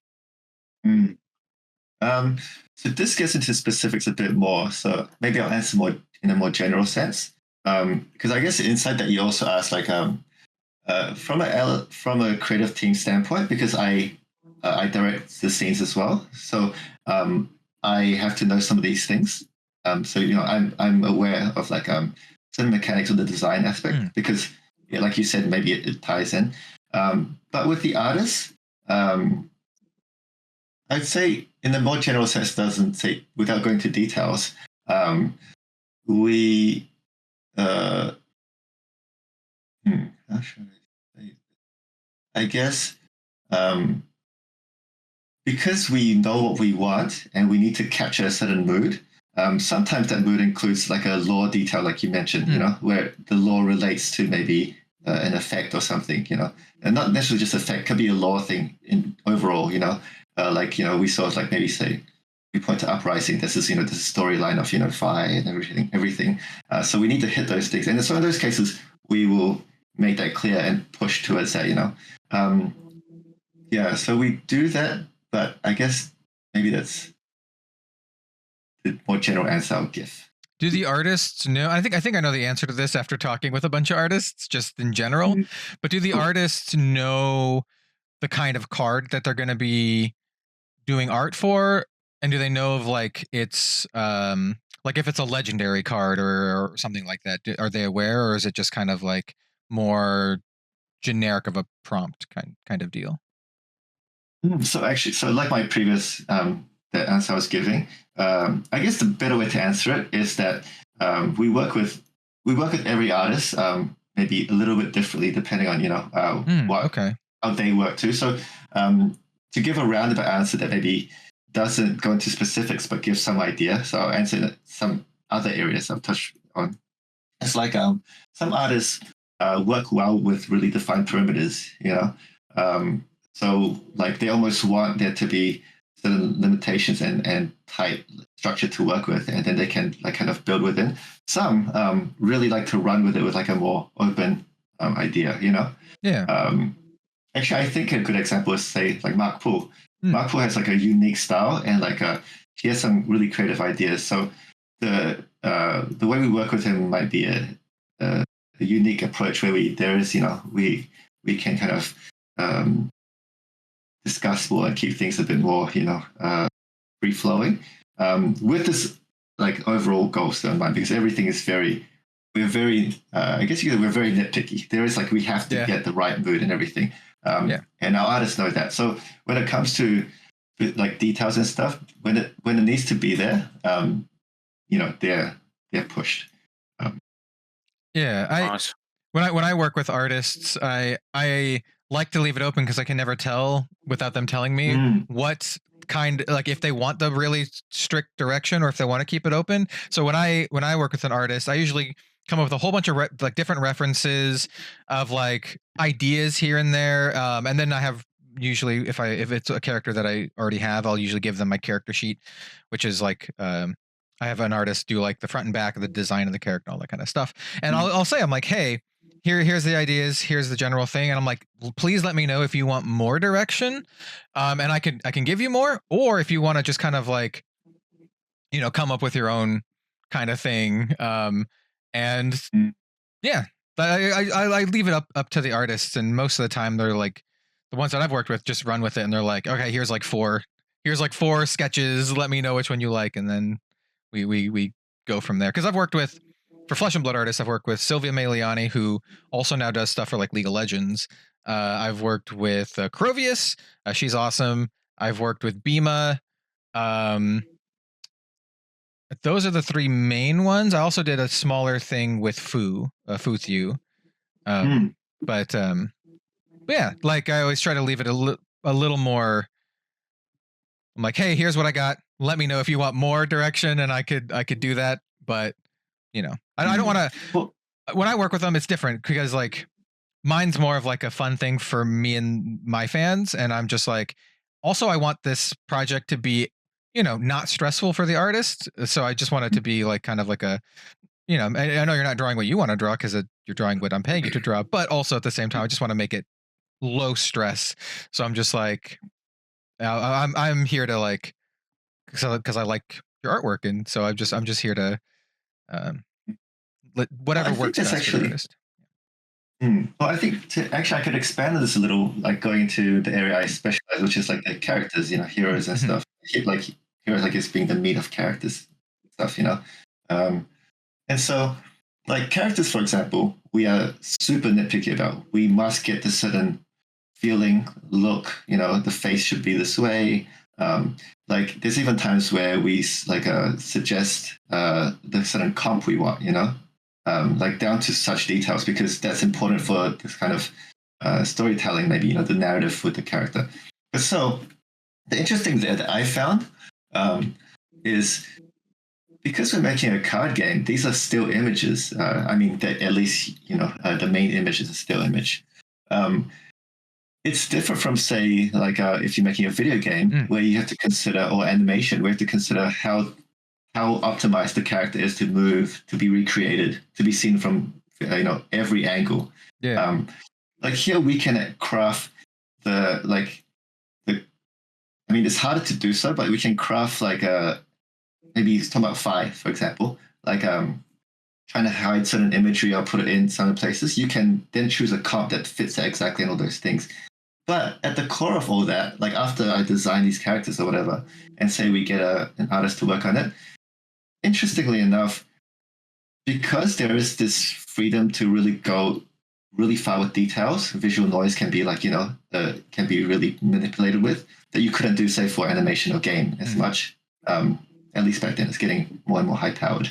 But because of that, the feeling is so huge, and I think it comes back to when we talk about like designing and like how I kind of think of it as like these broader inspirations, because the feeling is all we need to nail it. And I kind of lost why I started this. Is this related at all? I don't know, but it is interesting. I actually very much love designing characters and working with artists to design characters. I think it's interesting, and I like the whole thing. It's about the the direction they've given. So yeah. I mean that can kind of go in with our last question before we go into the Arsenal step, and Sam's going to draw some cool stuff. We're going to see some art in motion, but the final question is also one that I think it's like the one that, well, I'll just read it. Okay. This one is no question. No. Yeah. I think this is kind of I'm not sure if you can answer this, but so how far ahead of card development is the exploratory stage of art and design? For example, did you do a lot of visual development for, say, Tales of Aria before the 3 elemental talents and heroes were locked in? Where on the development timeline would that fall? So I guess they're just asking more of a generic, like, when do you design something like the heroes before something like the rest of the set art-wise? Yeah, that is something out of my scope.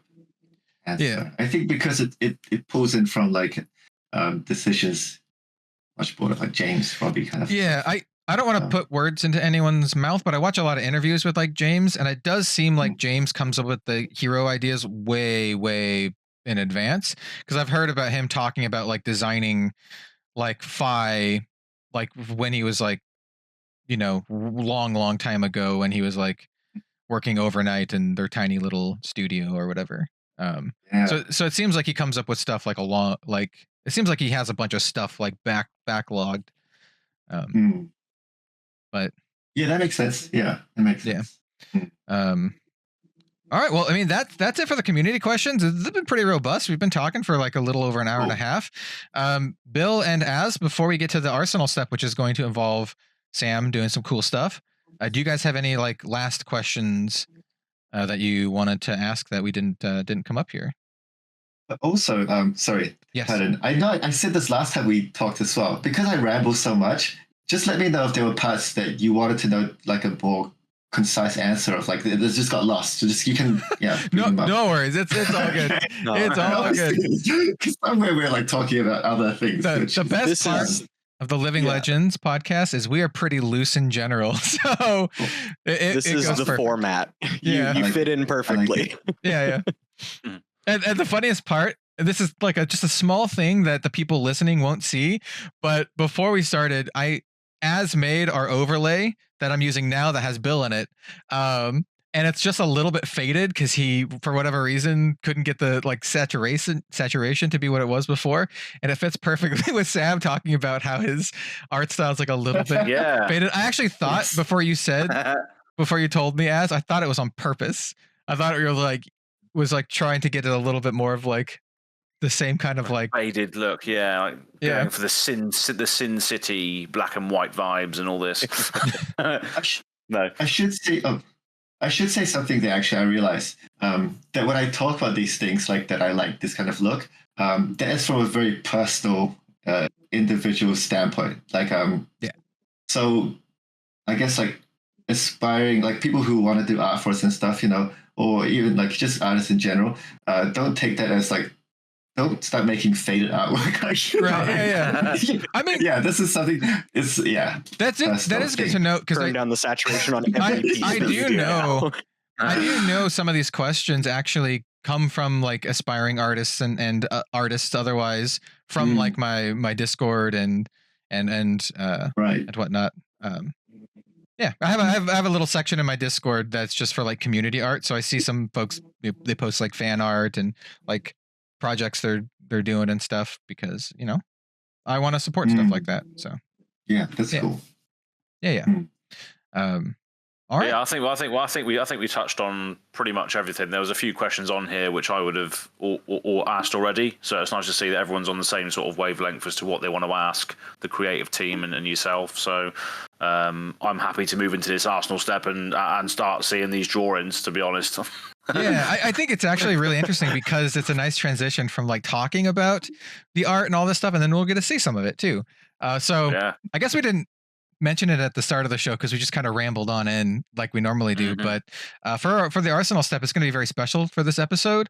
Sam is actually going to be doodling our D&D characters, our Flesh and Blood D&D characters, and I'm really stoked for it. And by our characters, I mean, in case you haven't been following our D&D stuff, it's going to be I have a new character for the next session. His name is Vanowith. He's like a sorcerer in D&D terms. I think he's like a rank 5 fighter or rank 5 sorcerer, rank 1 fighter. And then we have Az's character Azra, Bill's character Ona. Azra is a ranger, Ona is a like a cleric. And then joining us next time in our next session is going to be Max Ferocity. And she is going to be playing a new character of her own design. So you're going to see a little bit of what the character looks like. And we're not going to tell you much about the character's, history or backstory, but you'll see a little bit of it, but not too much. In fact, Rachel hasn't even told me too much, just what the character kind of looks like and her vibes. But obviously she's a mechanologist because of course she is. So yeah, I think there's a D&D in D&D. It's what is it? An alchemist in D&D, or is it artificer? That's it. It's like perfect for it too. Yeah, definitely. Yeah. And I guess one thing we should mention too is in moving to this stage, like this next step, it's easier for us. It's nice to us to draw that line. Then it's like it's going to fan art. So this is not like a LSS related. I'm drawing as an individual artist, and this is fan art. This is purely fan art. Yep, it's just 100% our like D&D OCs, I guess is how you could see it. If this is our living legend D&D characters. Yep, that just happened to be taking place in the Flesh and Blood world, but it's just our own little fan thingy that we're doing. We're back. Yeah, we're back. No, the squad is here. Okay. The boys are back in town. Boys back in town, yeah.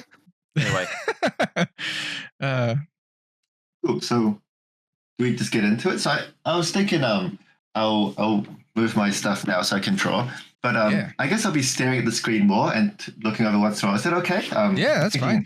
Yeah. I mean, whatever you're going to do. Yeah. Whatever works for you. Yeah. Awesome. And feel free to talk and stuff. Maybe we could start by talking a bit about these characters before we go into, I guess. Actually, I don't know what we talk about in Arsenal Step. Is it just whatever kind of stuff now? Yeah. So pretty much. I figured this part will just be a lot of just talking and banter. We can talk about whatever really. Cool. While you just draw, and feel free to interject as much as you'd like, Sam, and whatever works for you. I don't know if we talked about this a little earlier. I don't know how much focus you want to be when you're drawing versus how much you can talk. Like I said, I know when I'm editing videos, I'm very I turn off all the music and stuff, and I just focus on editing. But everyone's different in multitasking, so whatever works. I can talk and do this. Yeah. Okay. Let's just see how it goes. I guess. Should I share my screen? Would that break everything? Okay. If it does, I can fix it still. Okay. So I'll share my screen now. And if it does, it might add another screen. So yeah, it is going to add another screen. But what I think I can do here is I can basically, let's see. For the video viewers, you're having a whale of a time today. It's just so more interactive. Brilliant. So yeah, what I'm going to do is I'm just going to reposition all of our little windows, and then I'll add Sam's screen in the middle of everyone, so everyone can see that one kind of in the center. So it'll be a little overlap. So people get to see me editing the regions here in real time in OBS. Exactly. Yeah. Pro tip: if you are a streamer or content creator and you're just learning OBS, there's some really easy tricks you can use. If you hold Alt while dragging the regions, it'll let you basically crop the regions without having to do anything else. You just hold Alt and drag them. Yeah, I used to use the parameters, like the numbers before. Yeah, I'm don't just do like that. trying.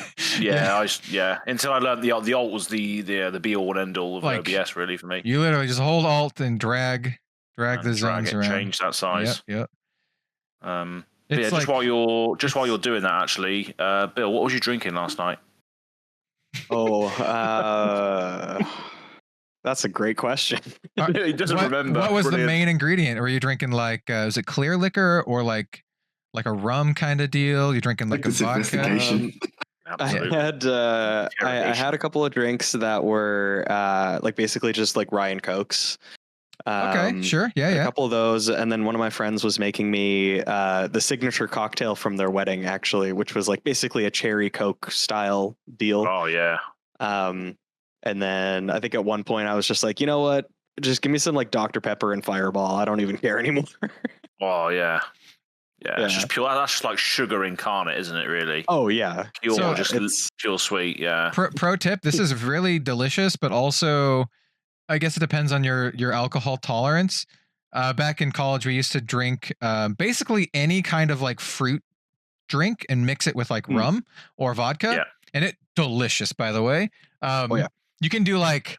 You can get like a big glass and do like maybe like this much hard liquor and then taste the alcohol and then fill the rest up, and that's a good way to get absolutely plastered. Yeah, vodka orange juice is what I used to do. Just pure simple screwdriver. Yeah, man. But it's so acidic, you know, you just don't taste the vodka whatsoever. It's brilliant.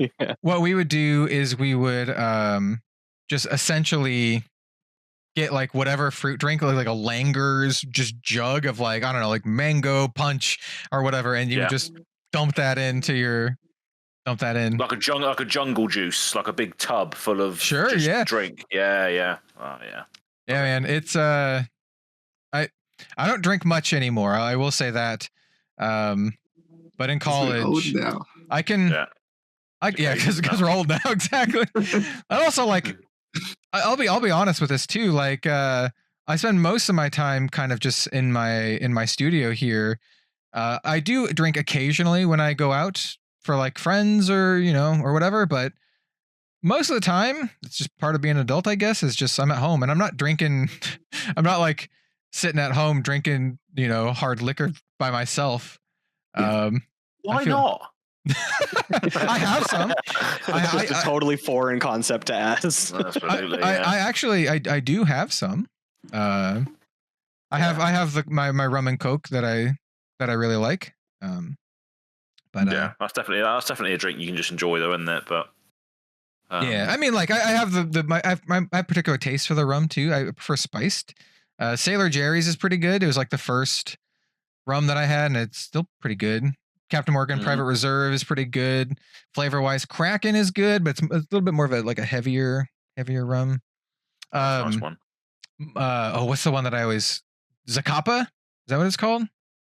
Zacapa is really good, but it's expensive. Yeah, I've never had it, but I've heard you talk about it before. But I've never had it myself. Got it from good old Professor there. All right. Cool. Are we set? Yeah, we're pretty good. We can even leave that in. Just talking about alcohol. I like that. Absolutely, That's the Arsenal step. Cool. So so I have this. Click the watch stream button, then do I? If you want to see Sam's screen, you'll have to click the watch stream button. I already did. I have it as a separate little thing up here on the OBS. Yeah. Nice. Cool. So I guess I could start off by asking you guys questions to get it started. Yeah. So my plan here is to do like almost like a foundational sketch. So like we could plot down all 4 characters, like posed, as if you're looking at it, for like a poster or something. And then like without going wherever we land, the idea is just to get the right feeling of like the characters, personalities in their poses. And then afterwards I can go and detail it and stuff. But just to capture that together, I don't know how long that'll take, but it shouldn't be as long that way. And if we have lots of time, if it's quick, then we can just mess around a little bit. But that way I think it's also more conversational and it's a little bit less Yeah, like I'm not here rendering, you know. So I had questions after hopping around the bits of Escape from Southmore and watching the first half twice of episode 1. Some stuff I got, just correct me if I'm wrong, is that so the thing that stood out is like Bill's like I guess Onna's like kind of not like he's like confident, but he's kind of awkward and meek. Like I guess his confidence comes out when something needs to be done, right? He has this set of ideals that he follows and stuff. But otherwise, he was like, it felt like in that first episode, he was a little bit like a like just weird and trying to also be cool, like trying to blend in a bit and be okay.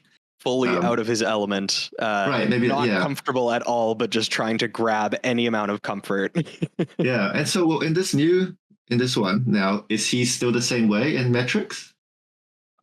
He near the end of Escape from Southmaw, Anna did become a little bit more confident because there was just a more like realized path forward.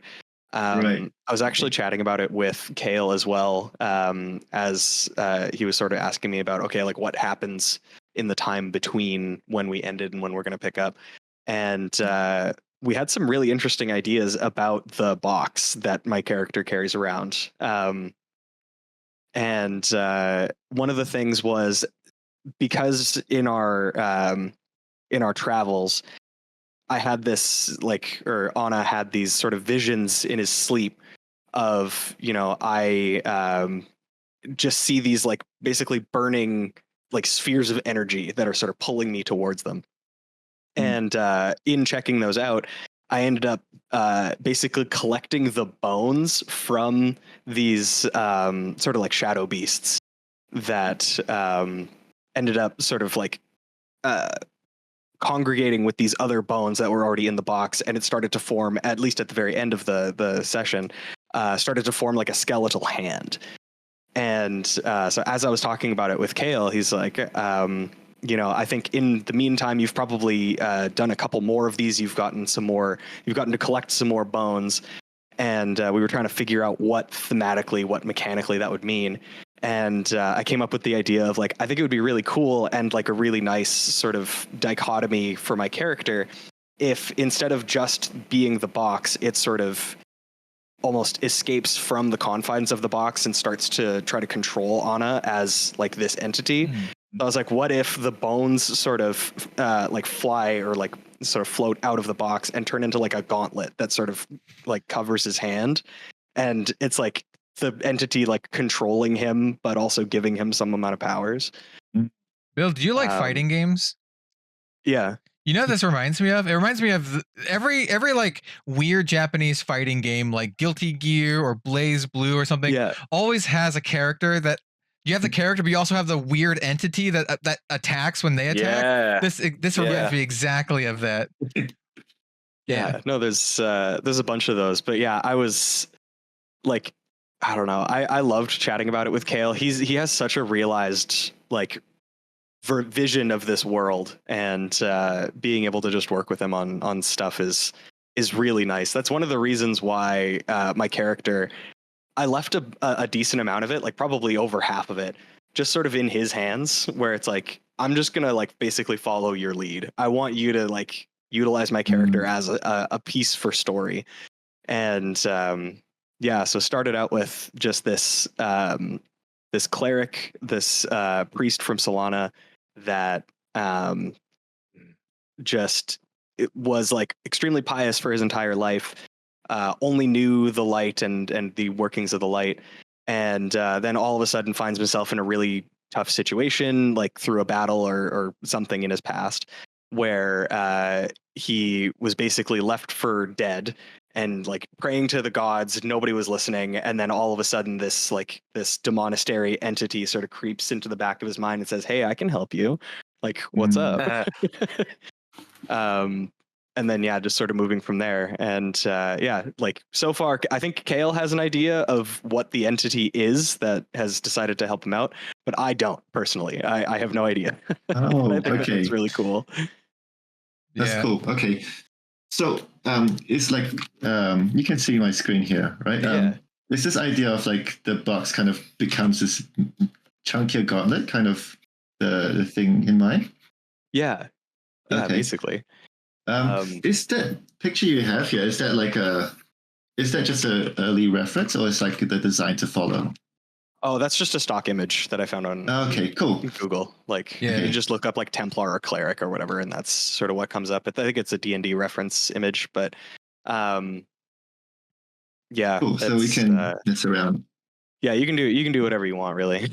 Okay, Yeah, I was gonna cool. say I think that like character, like physical design wise, I think Bill's character is the least defined of the characters that we have. Yeah. I do like just he's just a guy. Yeah. I think that's how I described it to Sam. I was like, Bill just says he's just like a dude. He's just like a guy. Yeah. Yeah. I've copied pasted these. Is this like fragments of bone that are Yeah, and I think it's like kind of something attached, right? Yeah, this is perfect. So like this is exactly what I had in mind. Cool. Well then we have Azra, right? Azra, yeah. Azra. He seemed a bit more like blunt and straightforward, like no nonsense feeling. When he came into the bar, and he's just like, what is this? What do you do? Is that kind of feeling throughout? Yeah, very much so. I mean, he during this campaign, he's on a quest to try and find his lost brothers. But the sort of time that passes between the end of the campaign and what we're going to be doing in this next one. Can I say it on this podcast, Kel? Because obviously it's a big spoiler, isn't it, as to what happens? Okay, well, that's the thing. First of all, I want to say, people, if you have not... The last episode has not been released yet. Yeah, we haven't premiered the final episode of Escape from Southmaw. I guess be vague about it. I guess you can be vague. Don't give like straight up spoilers about what we found at the end. We do find some interesting stuff at the end. And there's a reason why my character, it's not like a drastic reason, but I'm not going to be playing villain on the next episode. I'm going to be playing a new character. Yeah. But yeah, I mean, the concept of the characters you can see in front of you, Sam, is pretty much the same sort of thing. But I've been speaking to Kale, and there's going to be some. So his sword is going to be a lot different. It's going to be like a sort of almost alien-esque, extra-dimensional style sword. If you look at a race face, for instance, it's like this piece of art that is basically altering the reality around it and like revealing a separate dimension around the impact. So he basically going to find a sword that when he swings it, it alters reality around it. Basically, when he swings it, and that's going to potentially come from the Ariathiel world behind the world of Wraith. I don't know the sounds lore like some Demonastery Runeblade shit to me. Yes, very much so. So he's going to have that's going to be the main sort of. He is going to Azra is going to be a reformed character as well because of the developments of what's happened in the campaign. So he's not going to be as aggressive, not going to be as blunt as what he was in the. Okay. So he is going to be a bit more reformed in the next campaign, a lot more sort of a bit more happy-go-lucky, I would say. So a bit more sort of upbeat rather than brooding and all this. But the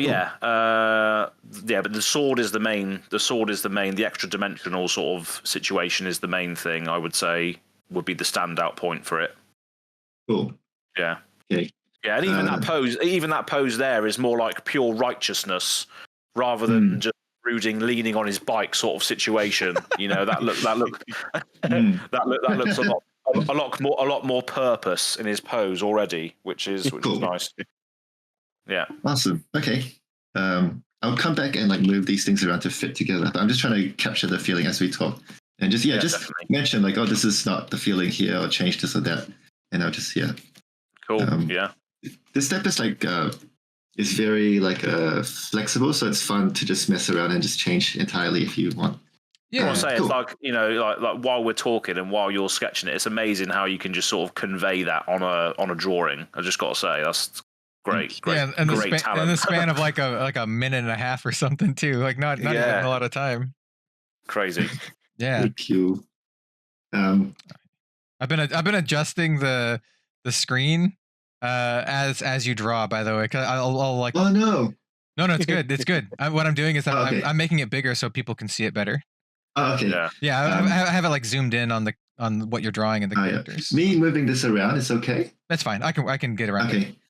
Cool. I'll try not to do too much because I know it really hurts the eyes when it's like jarringly fast. Okay. So we have Vanueth. Yeah. Vanueth, who has a design here. Yeah. So yeah, Bima helped me do that design. That is Cool. my new character for the D&D campaign, but also just one of my new, Red Zone Rogue characters. I'm kind of amassing my own troop of original characters. So this is our first like officially named male character. His name is Vanueth. Cool. You can kind of see the design there. He is he channels in Flesh and Blood lore. He channels Aether. He has a very strong affinity with Aether. He's a sorcerer, so he gains his Aether innately through like not through studying, but he just has it. Like a lot of the. Oh, I see. Okay. Yeah, so it's very like natural to him. Right. Story wise, I don't want to spoil too much. I came up with a really, well, I think it's cool backstory for him. So he's a fairly mysterious character. He doesn't really know much about his own history. The way I described it that I wrote on like my character sheet is that he woke up with almost no memories in an abandoned like ruins on the coast of Mysteria, and he's just been trying to figure out who he is, where he comes from, and all that kind of stuff. Right. I have ideas of where this is going, but I don't want to spoil it too much, and I'm not entirely sure where we're going to go with it. But he's a fairly mysterious character. Despite all of that, he's a pretty, like personality wise, he's a pretty snarky character. The kind of characters that I like most in fiction and stuff are like to the surprise of no one, like the roguish, snarky type characters, yeah, it's in the name. Yep. As a magic user and sorcerer, he's fairly smart, fairly confident, and he's been traveling the last, like, I don't remember exactly the time I put it, but 5+ years, kind of just traveling Wraith and looking for answers, but also kind of like traveling Wraith. And so that's why he at the beginning of the campaign will find himself in Metrics. Yeah. Cool. Okay. So like he's a mystery even to himself, kind of, and he has this kind of almost natural magic powers. So it's like more to the mystery. Like he's not having to study like to learn them. Exactly. And he does find himself that he does have some innate like swordsman training, but that's not what his main thing is. His magical like in D&D terms, his arcane focus is his sword, but he uses magic for the most part. Yeah. Oh. So he has swords as well. He has. Oh, I see it. He has one, just one sword. He's got that sword. Yeah. Cool. And from the looks of it, if you were someone living in Wraith, you would say it looks like an antique. Looks like a really old sword. Oh yeah. Okay. Yeah. Visual noise. Cool. A little bit snarky. Yeah. A little bit cocky kind of. An interesting thing with the design of the character too, when I was when Bima was helping me design the character, he actually initially drew the character much younger than I had anticipated, but I kind of went with it because most of the characters that I make for D&D or just make in general tend to be like, I don't know, like 20s to 30s, like like late 20s to 30s, but he drew the character a little bit younger than that. And I was just like, you know what? Let's kind of just roll with it. We'll have a more like young looking character. So yeah, I can see that. Yeah, there's like this. Yeah, youthfulness to him. Yeah, something about it. Cool. Okay. And then we have Max Velocities. Yeah, Rachel. Yeah, and she wrote big old paragraph for me that I gave to Sam. I was like, and she, by the way, I know she's not here for this, but Rachel is going to be, Max Ferrasi is going to be incredibly excited to see you draw her character. By the way, Sam, she's a huge fan, and she said she was like fangirling out when I said that you might draw our character. So That's cool. She's amazing. I mean, the cosplay stuff, all the dude, those reveals were crazy. Her her data doll outfit is like is insane. I helped judge the cosplay contest where she debuted that, and I was just like, the funny thing is like I got dinner with her her partner and Flake the evening before, and she was like worried about the cosplay contest, and she was like worried. She's like, oh, maybe if I'm lucky I'll get 3rd or 4th place. And then after I saw it, I'm like, are you crazy? It was so good. Like I know a lot of people like doubt themselves, but I was just like, it was so good. Yeah, like it's crazy. Yeah, seeing the inventor dash like at Worlds. Yeah. Wow, and the smoke that comes out of the gun. I know there was smoke. I think so. I know. I know she kind of goes crazy with that kind of stuff. Yeah. She like does all the lights, and it's very impressive. Good. Yeah. Okay, so this character, do we have like a kind of personality feeling? Like that's a really, like how you guys have been talking about like the kind of personality is really driving the poses really well. So if we can start with, I'm not sure. feeling. Basically, what I kind of wrote to you there. Let me go look up. Let me go look and find in our little D&D chat what she said. There is a note at the end that says she's a practical gal. So I imagine. Yeah. So I know, like, character-wise, she's a mechnologist. She really cares about working and inventing, and I think that kind of reflects her own personality. Like, she's a cosplayer. She makes her own cosplays, and I think that kind of like goes into this as well. Let me see if I can find exactly what she said. Or she might have DM'd it to me, actually. I'm trying to imagine this like a kind of like a mechanic feel in my mind, like the practical part. I imagine like maybe a little bit like more rugged in some aspects. I'm not sure. Olive skin, gray eyes, dark red hair, messy bun. One thing that stood out to me when we were chatting about it on that call that we did was her holographic shield that she mentioned. Oh yes, okay. Yeah, so it's like a shield made of light almost, isn't it? She definitely wants pants. She definitely wants pants and boots. She's an artificer. She could have a gadgety, homebrewed Evo type pieces in her laser pistol hologram shield, but she's of course open to even a stick figure with goggles if it comes from Sam. Yeah, brilliant. So it does sound like. Yeah, it does sound. Let me see if that's what she wrote for Sam. But let me try to find the other chat that we had and see if there's other details we can tell Sam. I love the character and movement that you're already able to put in just with this stance. This is a powerful stance. Yeah. Oh. Yeah, I love it.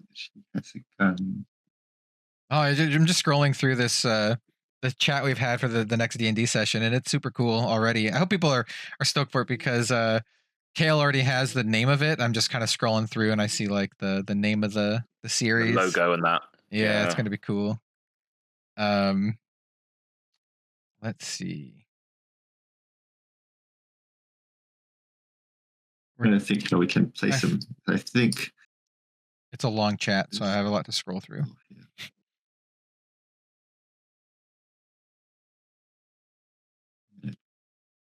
Having trouble envisioning the shield. Like I've drawn it like a medieval shield, but I guess not. I'm just trying to think of maybe a reference, like it's a. Trying to think of what other things have for whatever reason, I kind of imagined, and this is probably one of the I kind of imagine those weird shields, and I know some people are going to be like, "This is the first thing you think of." The shields that the Gungans have from the first from the Star Wars prequel, where they have those shields that have like the blue light around them. That's kind of what is that?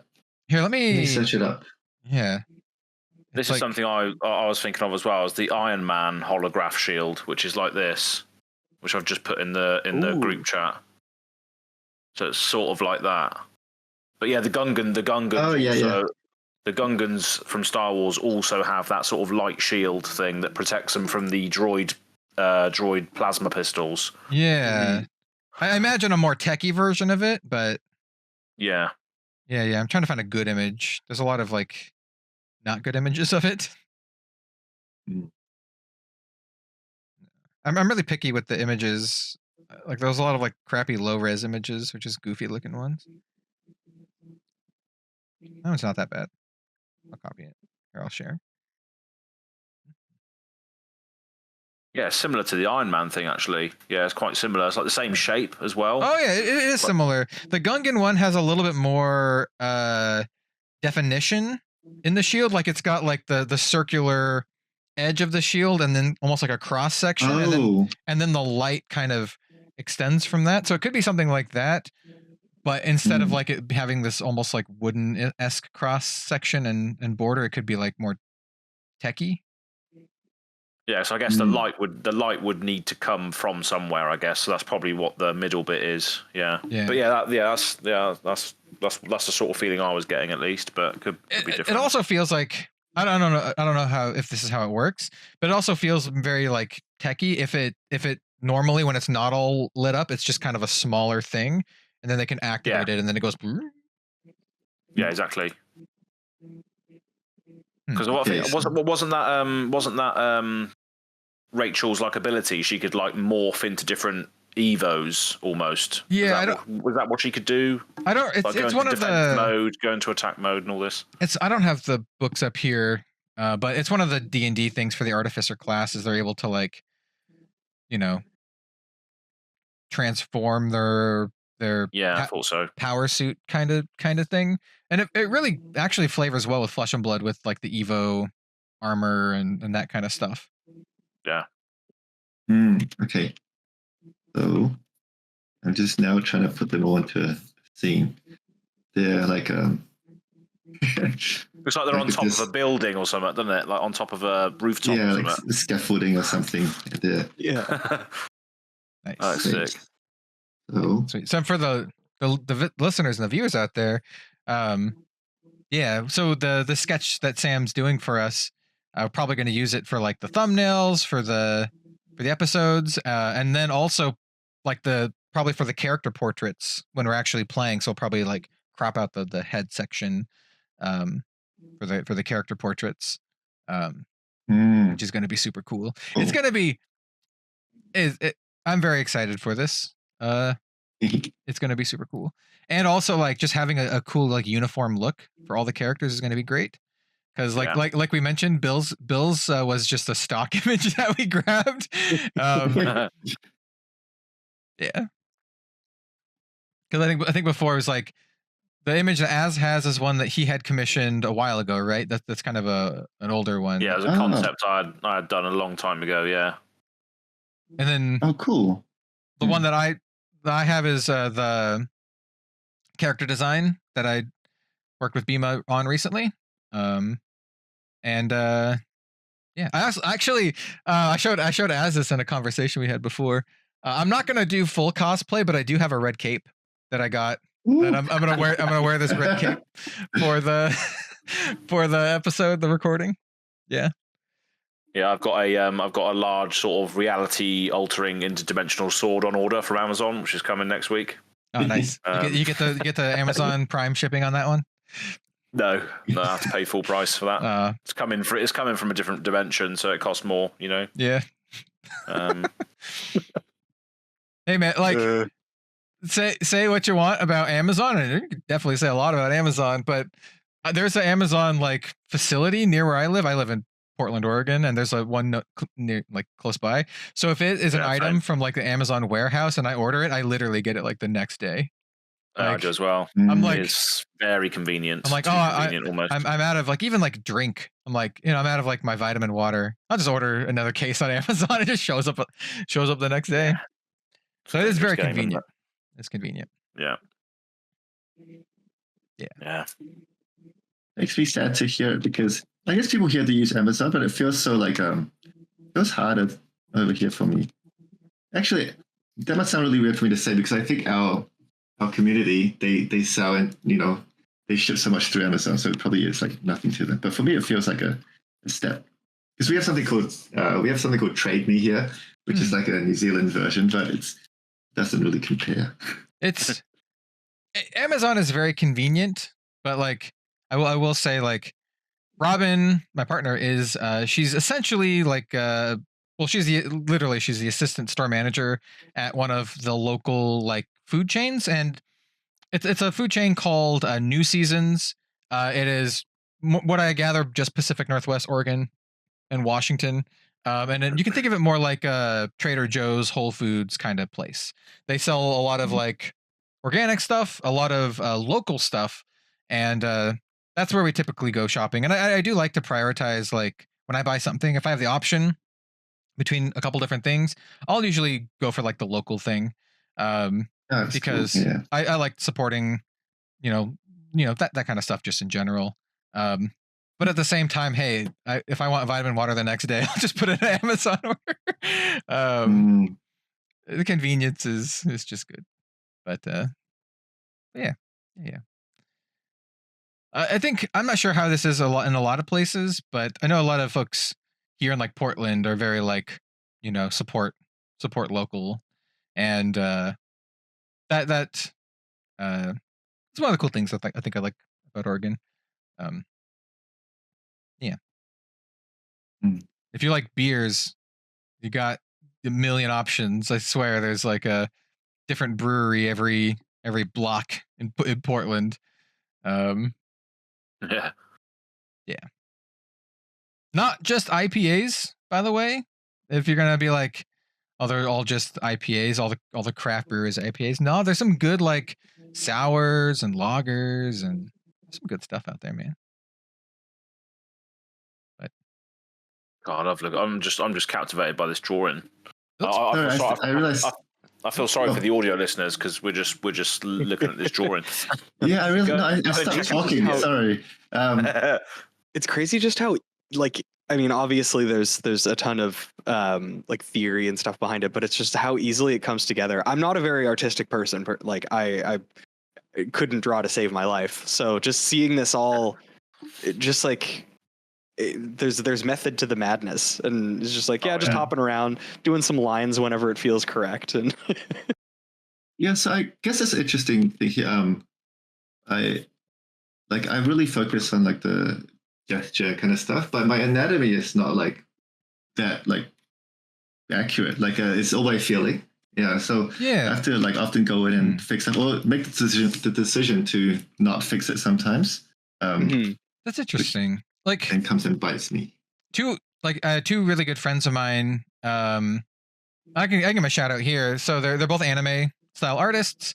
There's my friend Honshu, and there's another friend, Lucky Yuki, and they both like. So Han does art for a card game called Grand Archive, and I know she's worked for like she's done stuff for like Psy Games and some other stuff before, and some like mobile stuff. And then Lucky Yuki is the main artist for a popular webcomic, and she does her own stuff too. But it's I've seen them have similar conversation where like I think both their arts are fantastic, and they each have their own individual styles, but like. It was like really cool to see like Han being like when Yuki posted a thing, she was like, oh, I love your how dynamic your pose is. I'm trying to work on my like posing and stuff, and just kind of like the back and forth between the artists about that. I think it's interesting to see like how each artist has their own how their own approach to that kind of stuff.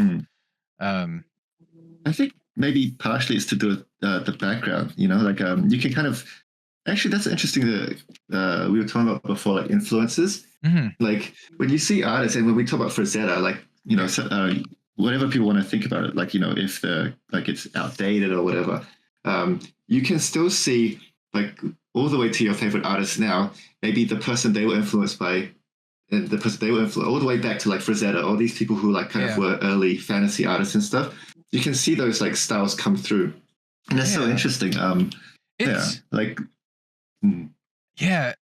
I think it's interesting as well. I think it's one of those things too. When I was a kid and seeing those like old fantasy style arts, I had this weird notion that I was like, oh, this is old and boring. But as I've gotten older, I've actually grown like to appreciate it like way more. And you mentioned Frank Frazetta, but like other old fantasy artists too that have come to very much appreciate, like Jeff Easley is another one, like old school like D&D artist, and I very much enjoy and love their work now. There's another one. Oh, who did he just had one on? It's not Ed. That's art. There's another one that I just backed on Kickstarter who just he's doing an art book. I'm gonna try to find it. Because I started to pay attention more to like these classic artists and the ones that are kind of still around and working, and I feel like, you know, that's not always going to be the case as time goes on, and so I want to do what I can to support these folks. Oh, Larry Elmore. Yeah. Who's Larry Elmore? So if you don't, Larry Elmore did like some of the original Dungeons and Dragons art covers, and if you've seen that red dragon from D&D, that's Larry Elmore. Oh wow, yeah. He's like holy crap. Yeah, he's like one of the most like classic like fantasy D&D artists. He did a lot of the book covers for like the Dragonlance stuff. So cool. Yeah, I took a lot of inspiration. So for Vanna, with my character here, this is actually interesting. I took a lot of inspiration from many different characters, no single character, but one of them definitely was like Raceland from Dragonlance, for all the nerds out there who know who Raceland is. But then also some other characters like what's his name? Farin from like the Dark Elf novels. They're also D&D. And many other characters too. But even a little bit of inspiration from Gale from Baldur's Gate 3. Oh yeah.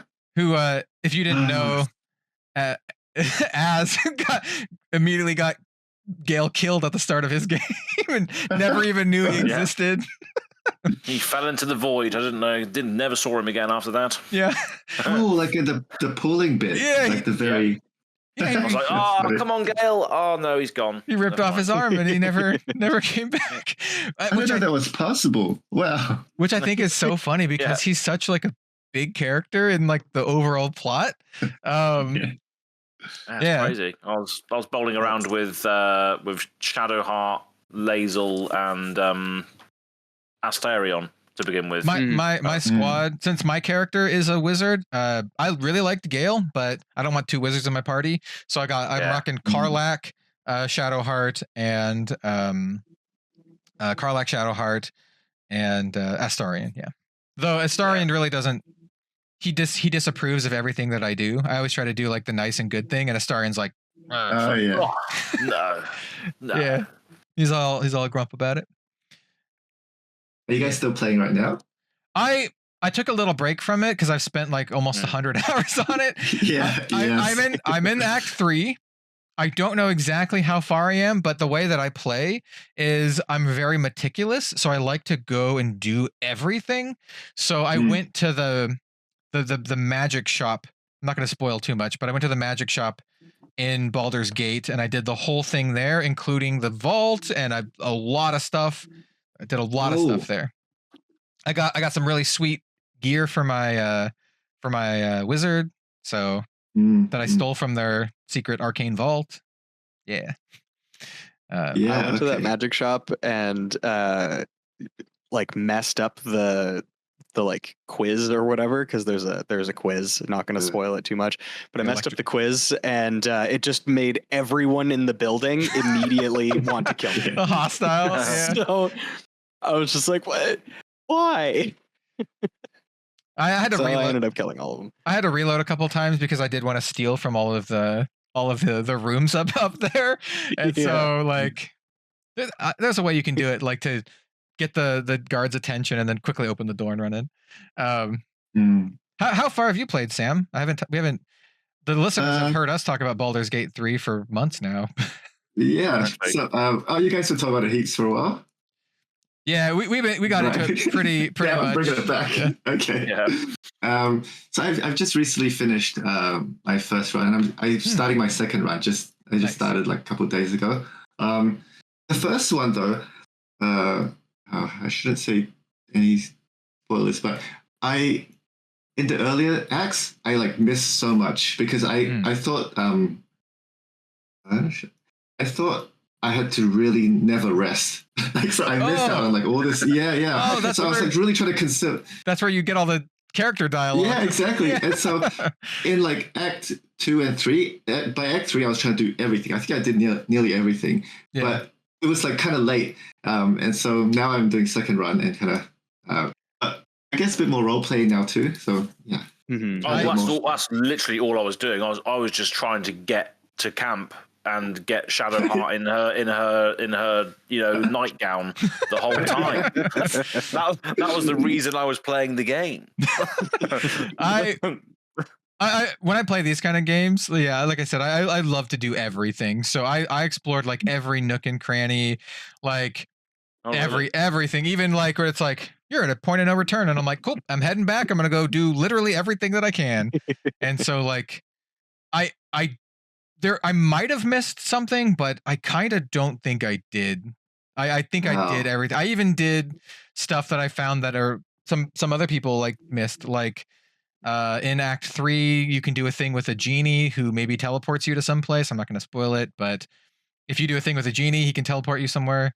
There's like a secret fishman village in the Underdark that I found. If you jump to a little ledge, you can climb down. And that's because when I used to play a lot of Baldur's Gate, Neverwinter Nights. I used to play a lot of Neverwinter Nights and Neverwinter Nights 2. And what I would do is like I would just hold, I don't know if it was like the Alt or the Z button, but it would highlight all of the clickable things. And I would just like, all right, we're going to click on everything. And so, yeah, that's how I play. Yeah. I started doing it after too, but also the whole thing is so rich with like great narrative story. The character is so good to what Az was saying. So good. So I'm like you, my second run, I'm playing like a Shadowheart simp. Like I'm playing like a cleric. You know, it's like all this interesting new stuff. But like, and I just didn't realize how much I missed in the first act. Like within the first few hours, like all the dialogue and everything and all the extra things, like all missed it all. But I had the same thing. I think I was saying to you, Cal, I'm not sure, with Divinity Original Sin 2. Oh yeah, good. I had to quit twice. I never finished it because it took so much of my time that I realized I was not getting stuff done. I had to just like it's too addictive. I had to just cold turkey it twice, and then I uninstalled it. Never finished. Yeah, that's basically what I had to do with Divinity as well. Like I loved that game. It was so much fun. But yeah, it's just it took up so much of my time. I was sitting around trying to like figure out like there's that stone maze. I just spent hours there trying to. Yeah. Would you say there's more to do in Divinity than Baldur's Gate? Is it more open? Because I loved it. I got past Fort Joy, and then it opened up so much that I was just like, oh, what do I do? It's the same experience that I had when reaching the Baldur's Gate in Baldur's Gate. It opened up so much that I just sort of lost interest, and I'd already romanced Shadowheart at this point, so I just didn't care. Well, you got to finish your story though. Complete. I finished it. Yeah, it's great. See, the thing is, it's happy like ending. I'm at the point where like I don't want to spoil it, but I'm in Baldur's Gate and I'm slowly, bit by bit, like doing everything that I can in Baldur's Gate. So like my squad is now set up in the inn. So like my rest area is the inn. Yeah. And I'm investigating some murders. I'm just kind of slowly going through that and doing everything. Good. Yeah. Oh, well done. Like, sorry. Oh no, go ahead. Well, I was gonna say, like, actually, to just kind of circle back to some of the things you were saying, even with Divinity Original Sin 2, I felt like that was a bit more rough around the edges. Like if you change your character's like face, the portrait becomes like the worst thing ever. It becomes like pixel soup. Yeah, but even those things, the game in all of that, I think Baldur's Gate, Original Sin, you can feel like the heart put into it. That feeling is like you can feel, and I think that trumps like all these little like technical things, because you can see the art and everything was like done with so much love still, even if there were technical like issues. It's like it comes through. I don't know how to place it, but I think going back to when I was saying like I can look at old pieces and be like enjoy and be happy about them. It's that same kind of thing where I'm kind of looking at like maybe what I like, I can remember like the joy there.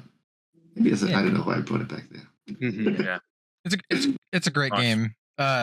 It's crazy to me. I posted this on Twitter earlier a couple days ago, but like there's so many good games this year, like really good games that it's funny that like Baldur's Gate 3 is like maybe one of the best like CRPGs ever made, and I think it's like not the clear best game of the year for me, which is saying a lot that there's so many good games this year. Because like, what are the other ones? Oh, there's a lot. So like, I just finished Sea of Stars the other day. 100% completed Sea of Stars. It is a retro inspired JRPG or turn-based RPG. Think of like Chrono Trigger or like or like Golden Sun. I absolutely love Sea of Stars. It is so good. I think it is a masterpiece. I think if you like that genre, it is a must-play game. And then another indie game, Lies of P. It's basically the one that's like Dark Souls, but with Pinocchio. I think that is also a masterpiece of the genre. It is so good that I think you could mistake it for an actual FromSoft game. The makers of like Dark Souls and Elden Ring. I think it's that good. It is wonderful. And then other than that, there's like Resident Evil 4 remake was really good. Diablo 4 was really good. Remnant 2 was pretty good. What else? Oh, I'm currently playing Alan Wake 2, and it is so good. If you like horror, if you like that kind of stuff, Alan Wake 2, brilliant game. Is that the one, the torchlight guy? Like you just have a torchlight only? Yeah, you have your flashlight and you have a gun, and it's very like narratively inspired by a lot of stuff like Stephen King and Twin Peaks and all this kind of stuff. The first game is one of my favorites of all time, and the sequel is like a lot scarier. They're going into a lot more horror, and it is just narratively really good and interesting. If you like weird stuff, weird stories like Loki, or that's a modern example, but like if you like weird stories like Twin Peaks or like Loki, or it's so good. And it's also contained into like their own little universe. So if you played Control, there's a lot of things from Control in it. Right. Oh, I got it. I never picked, like I installed everything. I never played it. Oh yeah. Control. I wanted to ask you, because like we like horror, right? Mm-hmm. For me, like I don't get scared. I like typically don't get scared watching a horror movie. Like and if I do, like after watching it, it just washes away like really quickly. But games, yes, I'm so bad at horror games. I can't, like this one stuff. I can't, like Alien Isolation. Yeah, like too hard for me. I'm like freaking out. Yeah. So I'm kind of the same way, and I think it's because of your ability to put yourself into your character's shoes, and you're physically playing it. So it feels urgency and immersion. So it feels like you're more in danger than like a character on a movie or something like that. I understand that entirely. Because like it's crazy. Yeah, I think Alan Wake 2 does a really good job of making some pretty intense stuff, and the sound. I think a lot of it's the sound too. The sound is just really good at like making things like put you on edge. Yeah, good game. That Silent, which is the reboot of not reboot, but the Silent Hill. That was a really big installment. The one where you're in like a countryside kind of feeling. There's like these. This is family. Is it 7? No. Resident Evil. Is it a? Oh no. Yeah. Like the Resident Evil 7. The Village. Yeah. Well, 7's the one where you're in the family's house. Village is the one where it's more like a Castlevania kind of thing. Actually. Oh, I didn't finish Village, but the house one, 7, I guess that was. Yeah. Oh, yeah. Like that had the thing where it's almost where it's fun because it's scary, but I quickly got like at some point you get the guns to become OP, which makes me feel good. Like I like it's just at some point where I'm too scared, I'm like, yes, I'm like powerful now. I don't know, which people don't like sometimes. I think. I think, yeah. So there are like parts in Alan Wake that I think are really good because of that, where they like take away your guns or you have like almost no ammo, like something busts through a door and you got like 2 shotgun shells and you shoot the guy and he's not dead. And you're like, oh crap. Like I have to run. Like I can't fight this thing. Yeah, it makes things intense. And so you're just, it's good. Yeah.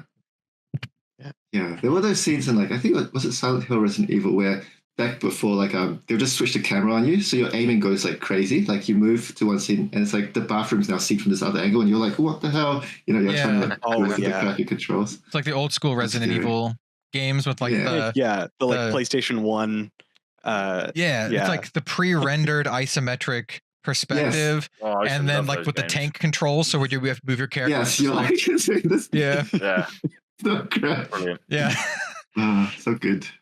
Yeah, the new Resident Evil remake games are really, really good. Resident Evil 2, 3, and 4 remake are all excellent. I would recommend them. Yeah. They're really fun. So game remakes seem to be often really nice. Like, you know, like some movie remakes are cool too, I guess. Yeah, it depends, I think. But the game remakes that I've been playing recently are really good. Yeah, it's going to be hard to pick like my favorite games of this year. There's just been so many good ones. Yeah. As a build, have you been playing much other games besides? Oh yeah, there's. Game? Wait, have you guys been talking about this not forever already? So I'm like bringing back these like I'm like bringing back old memories. We have gone on tangents before talking we're talking about the video games. Cool. What are the other ones I listed? I listed them on Twitter. It's hard to forget them or hard to remember them all. There was Armored Core 6 was really cool if you like the mech kind of stuff. Yeah, I heard that was really good. The Cyberpunk 2077 Phantom Liberty DLC was really, really awesome. If you like the Cyberpunk stuff, story's really good. There's a lot of like gray area moral choices. It's got this dystopian vibe where no choice feels good. Like there's no right answer. Everything sucks no matter what choice you make. But in a good way, like in a narratively, like in an interesting way. Right. It's so good. And Cyberpunk 2077 now is like an incredible game. They've updated it and fixed a lot of the bugginess that. Okay. I spent like I've spent like probably more time in that game than any other. Like I've spent like 200 hours or something. Yeah, I've done like everything. It's very cool. I'm a big fan, by the way. I'm a big fan of like the Cyberpunk property. I even have like the tabletop role-playing game, Cyberpunk Red. Oh, okay. Yeah. Hey, did you guys sorry. Go ahead. Oh no, go ahead. Did you guys ever play Heroes of Might and Magic? Yeah. Like the old ones? So there was a board game that released recently. There was a Kickstarter for it. It looks super cool. I didn't end up like going with it, but I was like following it because that was like my childhood kind of the hot seat kind of. I forgot 3 other like big games. Man, this year is like stacked. So there's Street Fighter 6 if you like fighting games. I thought that was pretty good. Good. Yes, I really like. I saw you posting about it too. Yeah, I thought Jedi Survivor, which is also like one of the best Star Wars games I've ever played. And then Final Fantasy 16 also was really, really good this year. So like, yeah, this year's like got so many like banger games, dude. And that's not even like talking about the Nintendo games. I don't really play a lot of Nintendo games, but I know people really liked the new Mario. There's the Zelda game that came out this year, like Tears of the Kingdom. So many. Some good games. Like 2023, I think is like one of the best years for like gaming, like video games. Yeah. I'm trying to like relax. Like I'm trying to just manage my time better and like kind of live a bit more, but at the same time also like play games more. Like it used to be I feel like I have to always be drawing, but I've recently been feeling like, hey, I should switch it up some, it's been nice. So I'm trying to get back into it. Me too. I had a couple like pretty rough personal weeks in a row, and I've taken more time to relax for myself and not be so much on like the content grind. So I've taken that extra time to play like I played the Resident Evil DLC with Ada Wong, really good. Played the Phantom Liberty Cyberpunk DLC, really good. Played through Sea of Stars, brilliant. I can't recommend that game enough. And then I'm currently playing through Alan Wake, which is also brilliant. So yeah, it's good to have a bit of like escapism and some like time for yourself and to yeah. That's good. Speaking of escapism, I think it's time we close it off now because it's like 2 a.m. in the UK. Oh shit! This has been a fantastic chat, but yeah, I need to get up in 5 hours. For everyone, if you're still here, by the way, bless you, because this is like 3 hours. I think my record time is 2 hours and 55 minutes currently. I think I'm gonna chop some out of it because we had some spaces I need to chop out, but it'll still be like true, like close to 3 hours long. So I guess before we go, here's if you're watching, you can see the drawing that Sam has sketched for us. Maybe I'll explain. So I'll go off and actually like sketch like a more detailed thing over this. But yeah, this is like the basic, like it's the feeling captured here we're trying to do. Yeah. It's definitely been captured, that's for sure.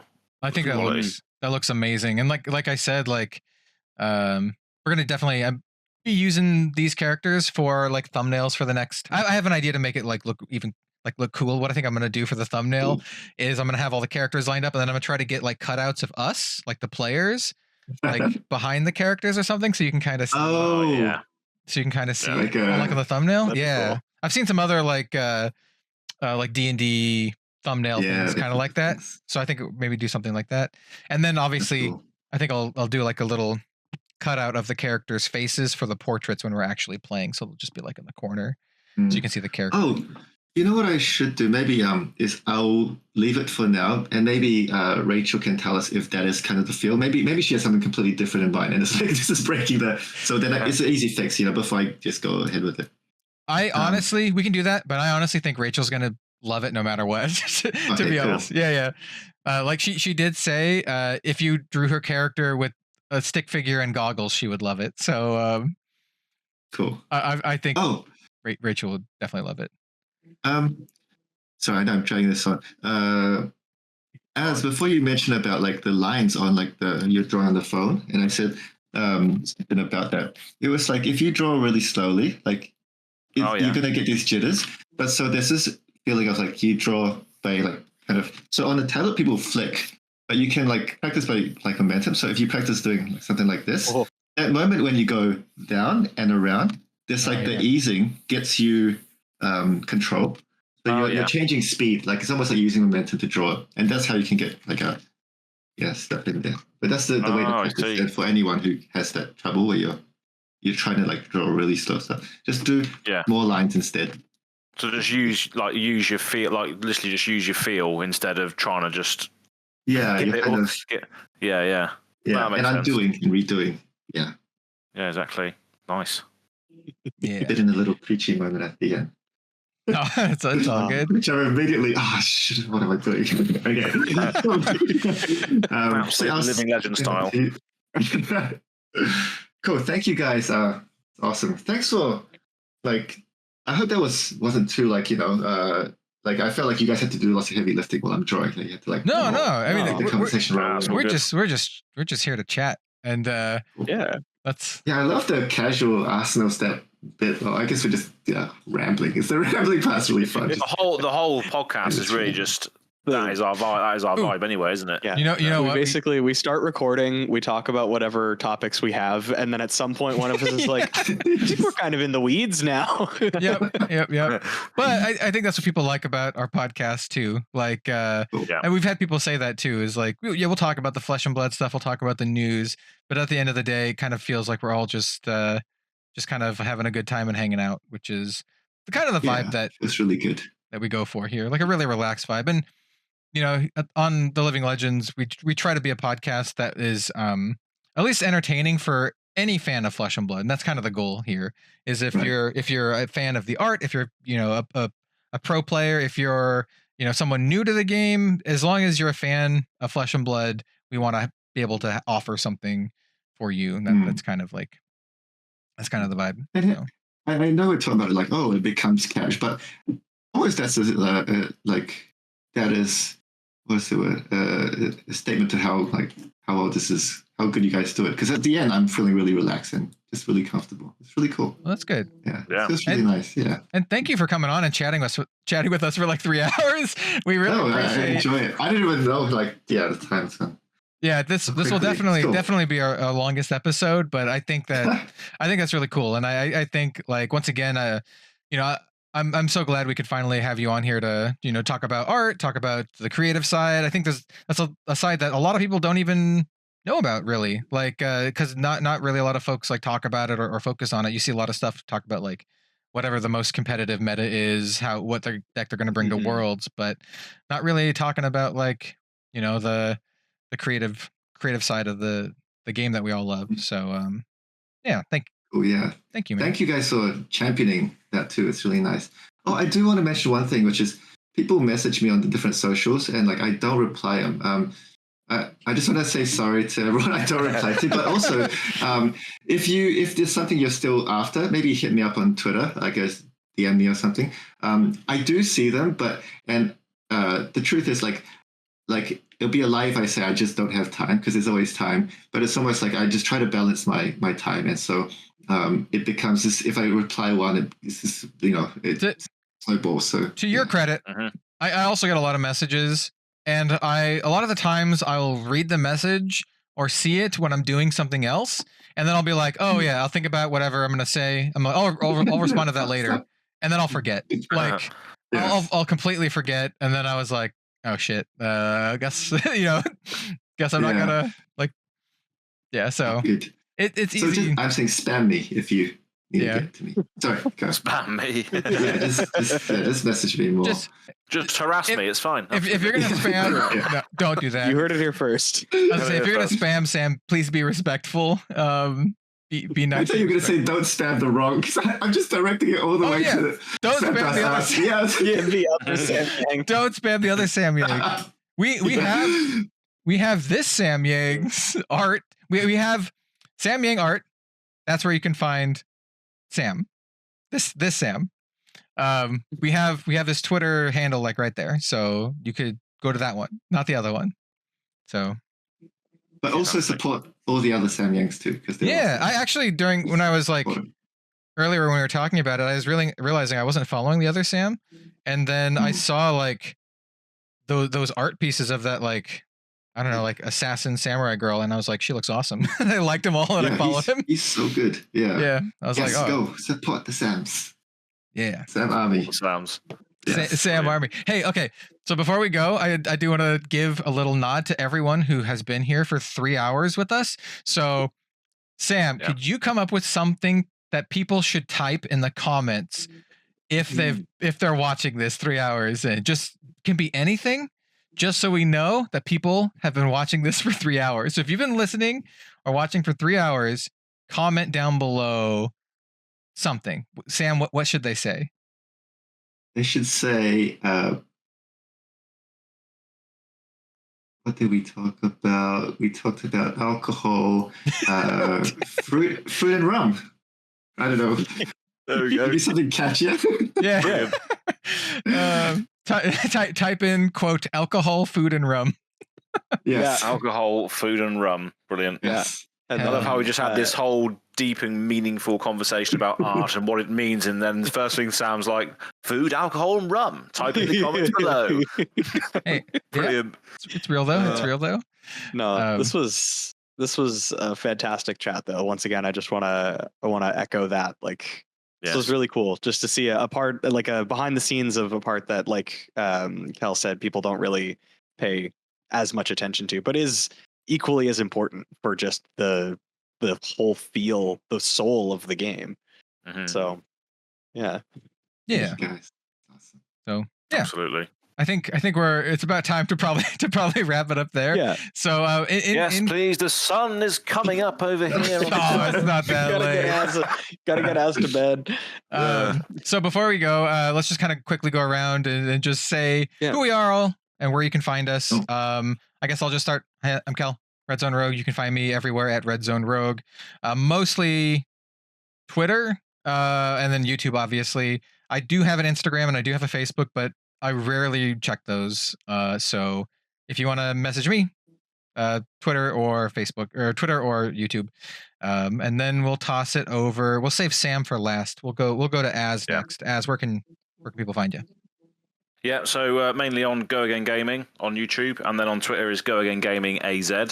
And I'll also shout out the Living Legends podcast email address. Yeah. We are gonna be any thoughts, comments, and questions. Send them there. We do actually have some to address next time when we have more of a loose episode. When we go back to normal. So yeah, send your thoughts, comments, questions in there as well. But yeah, Go Again Gaming is where you can find the only mullet and mustache in Fab. That's it, really. How about you, Bill? Where can people find you? I'm Bill from the Spike Feeders. You can find me on Twitter at BillTSF. You can also find me on other social media at the same handle. You can find me on YouTube at Spike Feeders Fab. We do live edited gameplay content, and if that's something that interests you, you should definitely come check us out. We in the works currently have a live edited UPF or a live UPF game using the Round the Table product. And that will be coming out basically as soon as it's done. I don't know what the actual timeline is, but just be sure to drop us a follow if that interests you. Fantastic. Hell yeah. And then last, but certainly not least, Sam. And we've already talked about this once, but if people would like to go follow you, where should they go? Cool. So it's just Sam Yang Art. So Sam Yang and then ART. Same on Twitter, Facebook, Instagram, all of that. But I've been using Twitter more recently. So maybe if you're looking for me, right there. But I'll try to post more too. I'm just, try to post more stuff. Twitter is I found the best place to network. And yeah, the community it's just because they're there and it's conversational, it feels really good, and I like that part. So, yeah, I'll be on there. Awesome. Yeah, and once again, thank you, dear viewer, dear listener, for sticking around for over 3 hours. We really appreciate it. And we'll see you next time for some more Flesh and Blood. Alcohol, food, and rum. Alcohol, food, and rum. Alcohol, Exactly. food, and rum. We'll see you next time for more alcohol, food, and rum. Yeah, exactly. Brilliant. See you later, guys. Bye. Cheers.